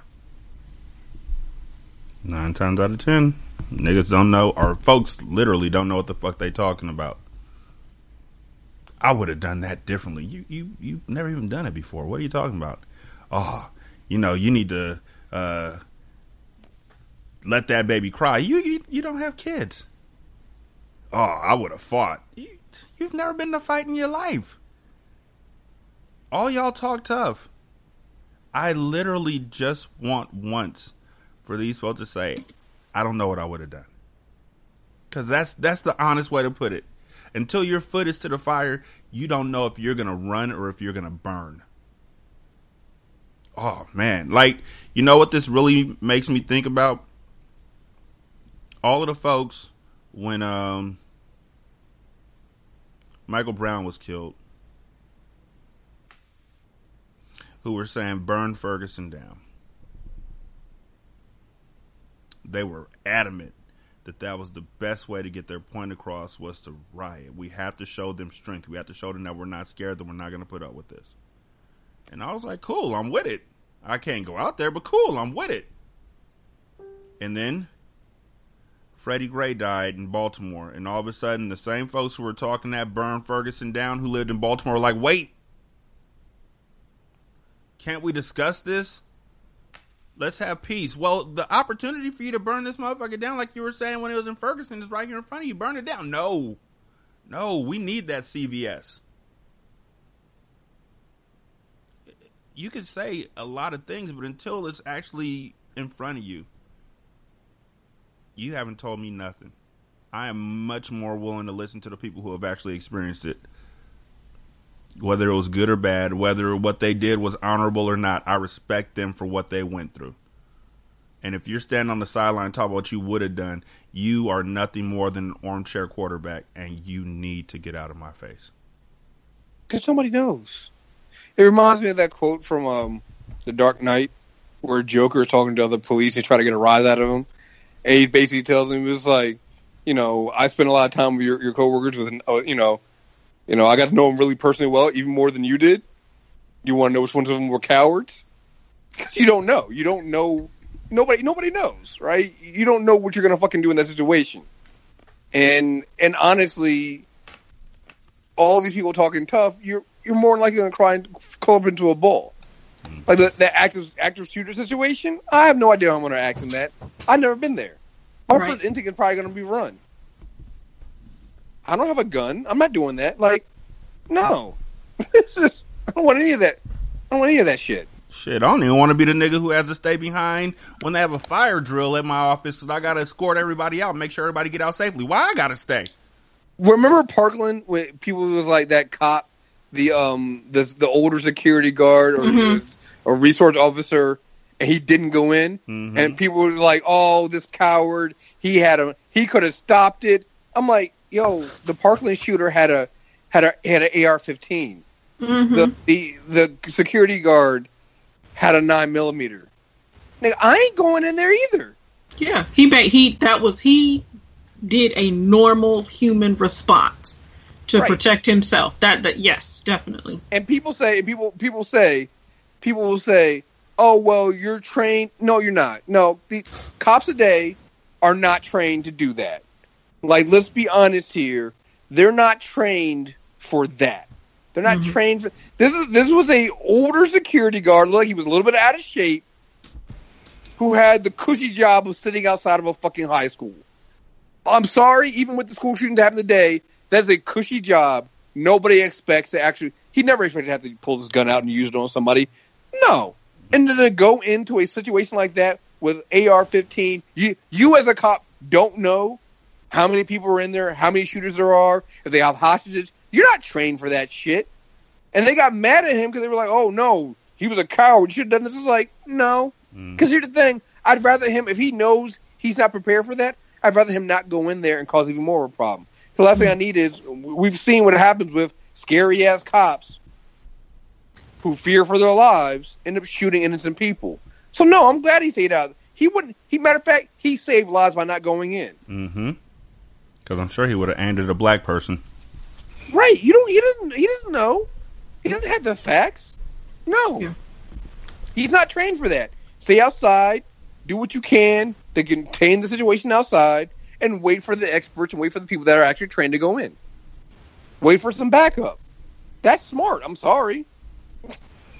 So, this is interesting.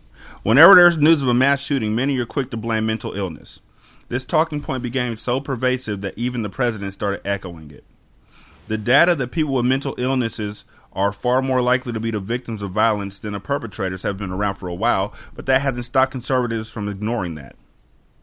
Now the whole, quote, "it's just crazies breaking the law" angle has taken another blow in light of a new report from the FBI called Study of the Pre-Attack Behaviors of Active Shooters in the United States between 2000 and 2013.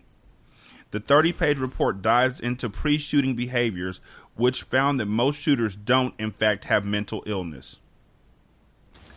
An individual's declining mental health in the face of stressors is common amongst shooters studied, but only 25% of the active shooters had a diagnosed mental illness. Reported depression, anxiety, and paranoia isn't enough to automatically deem somebody mentally ill. The researchers chide those who push the harmful fallacy about mental illness and gun violence, calling it unhelpful. Well, there's that. Also, Sean Hannity went out of his way to blame Maxine Waters for riling up people. He blamed her for the shooting at the Capitol newspaper.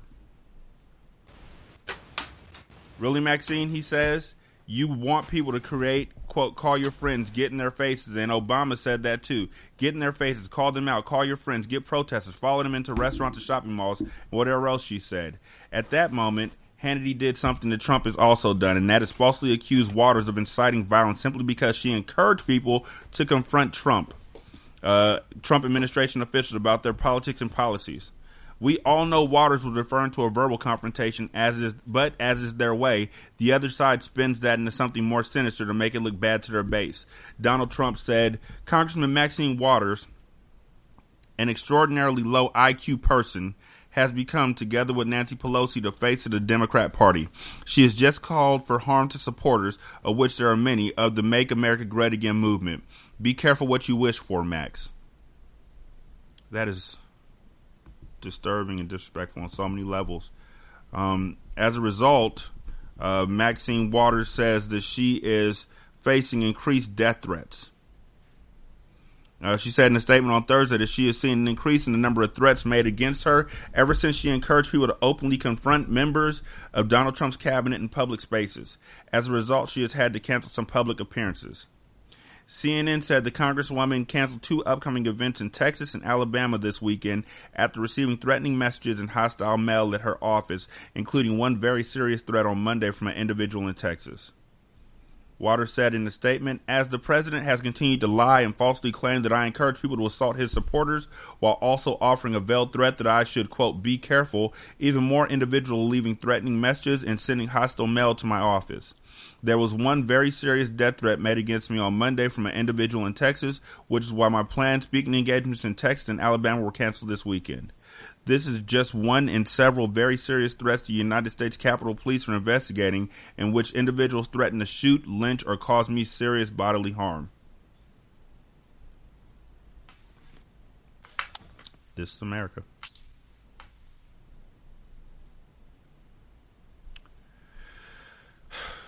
Chris, go ahead and do your shout outs, man. I'll shout out my entire team over at MTR Network. It's not just me. It started with me and some shows and some of my closest friends, and turned out to be a big thing. So I want to shout out my co-host on the Character Corner, D-Palm, and then the ladies at MTR. We have LaToya, the Doctor, and Shanna, who, like I said, we would not have a network if it's not for all those people and all the work they do. And you can find everything they do over at the mtrnetwork.net. Jeremy, go ahead and do your shout outs. Shout out to y'all. Shout out to Chris. It was dope meeting you on Wax. Shout out to I guess I'll shout out my team. Shout out to everybody at the CSPN. Shout out to Classic.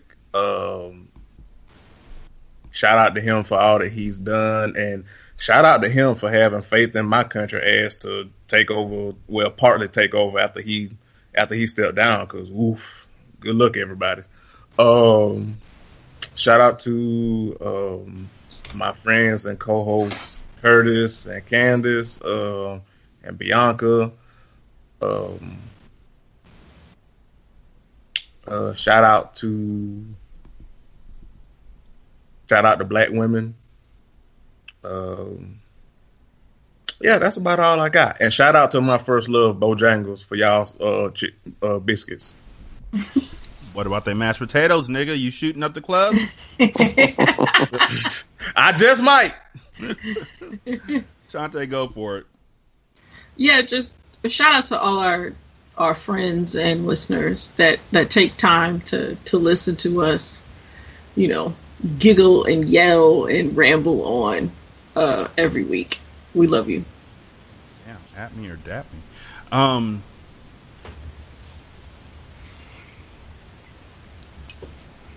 really trying to think of how to word this.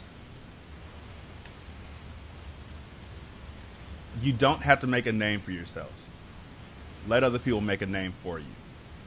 Sometimes the name you come up with isn't the one that other people choose to give you, due primarily to the fact that you chose to give yourself a name. Work harder to be supportive than to be noticed.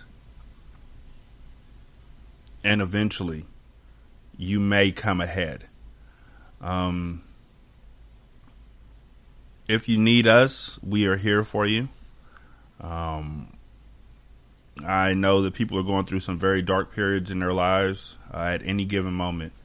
And like I said, you can hit us up on Facebook, on Instagram, on Twitter. And we are there to hear you, to listen to you. Email, any way you want to reach us, we are there. Even in the good times, if you hit us up and say, we need you, you need us to reach out to you in your dark times, we will do that too. We just don't want anybody to feel like they are all alone. Winter may not be here right now, but it's coming around soon. Time is going so much faster now. Speaking of winter, I would just like to say real quick that Game of Thrones is coming back soon, and it still fucks Cersei. Continue. I thought, no, that's next year. I'm about to say it ain't coming back to 2019. Don't scare me. Yeah. Got me waiting. Like, wait, what? Blame it on the wine. My bad. Still, no worries, I will. It's sooner than it was, yesterday. Before. Yeah. Yeah. Same as it never was.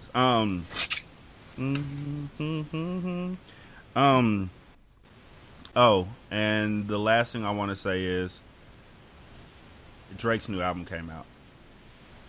And I am now sitting here wondering, honestly, would he have had a line about his son if Pusha T hadn't had a line about his son? No. I didn't think so either. No. I didn't listen to it either. I listened to Florence and the Machine, which is a very good album, by the way. So shout out to Florence and the Machine. I'll check them out. Speaking of, shout out to everybody that was saying that Pusha T saying that Drake is a deadbeat was just a rumor that he drummed up for beef, but then Drake confirmed it on the goddamn album himself. Shout out to y'all. I feel like he walked back into the booth. He walked out of the studio with like 12 songs complete, ready to put his album out. And then Pusha T made his song, and now Drake has another 8 songs explaining what Pusha T said about him. Basically. So, I don't know. To me, yes, ma'am. I was going to say, no shout out. Is it Jay-Z who was talking about y'all killed X? Yeah. But Zimmerman is still alive. Fuck that nigga. I ain't listening to the Carters. I ain't never gonna listen to the Carters. Fuck that nigga. And I want you to know that I am rolling my neck when he said it. Wait. Yeah. Wait, this nigga. Yeah. Oh. Yeah, he did. He said it on Scorpion. Yeah. Which, didn't make it that far. I mean, I ain't listened to the damn album. I ain't listened to the damn album because fuck Drake. I just don't like Drake. But I seeing people tweet the lyrics and talk about the lyrics and post the lyrics and react to the lyrics. Yeah, Jay-Z said that shit. How the fuck does Jay-Z, like, how do you think in your mind that that's something? Yeah. Well, that's because niggas really, that's because people, for one, there's people who don't, room for growth, motherfuckers. Where, feel like. Don't get me started. Ooh, exactly. But, feel however they feel about X, whatever, however you pronounce his name. I don't know. That nigga got bullet holes. Continue.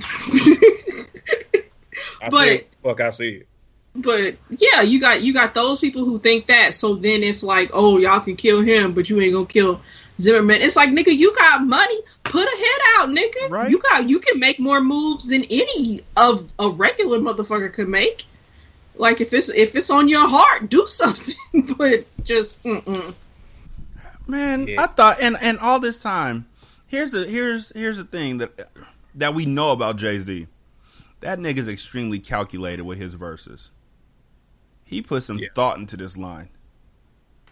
Like, I'm still confused about how all these rap niggas and all these R&B niggas is sitting here talking about how X-Files, whatever his name is, had so much promise. Had so much promise, but nobody wants to talk about how he was a fucking horrible person. Like, because they're all horrible people themselves. Right. Exactly. I mean, we saw a motherfucker came out and say that he smoked crack at 20 to excuse the nigga. Please, no. You smoke crack, don't you? Oh my man. Oh man. I bet you that nigga want to go back to just doing them Caillou freestyles. Man, I swag hard like Caillou. I don't know. I didn't know about this. Like, this is not a good look, and it's not a good look for Drake to have it on his album. I would have stopped it at that point. It's my album. What the fuck are you doing, Jay? Yeah, but he trashed too. Niggas is trash. I mean, Meek Mill just performed at the BET Awards, and he had a hoodie with XX that nigga dead on his shirt. So it's like, yeah. You know, that's because people don't know how to stand and like their dislike. They feel like, you know, even if oh, we can't disrespect the dead, and it's just like, I don't know if the motherfucker ain't shit. It's just like, it's not really disrespect. It's like niggas just reporting facts. Like, y'all say I can't disrespect the dead. I can. Stand back, niggas. I just know that these niggas better keep their same energy when Zimmerman or Darren Wilson or any of these other motherfuckers that done kill innocent black people die. I better see this same energy. I'm gonna be petty as shit, and I make no qualms about saying that shit. I'm gonna have time. I'll make time, goddammit. I just want to point out one more time that if you are if you have friends, it is your duty as a friend to tell your friend when they fucked up. You have to. Otherwise, you're not a friend. You're an enabler.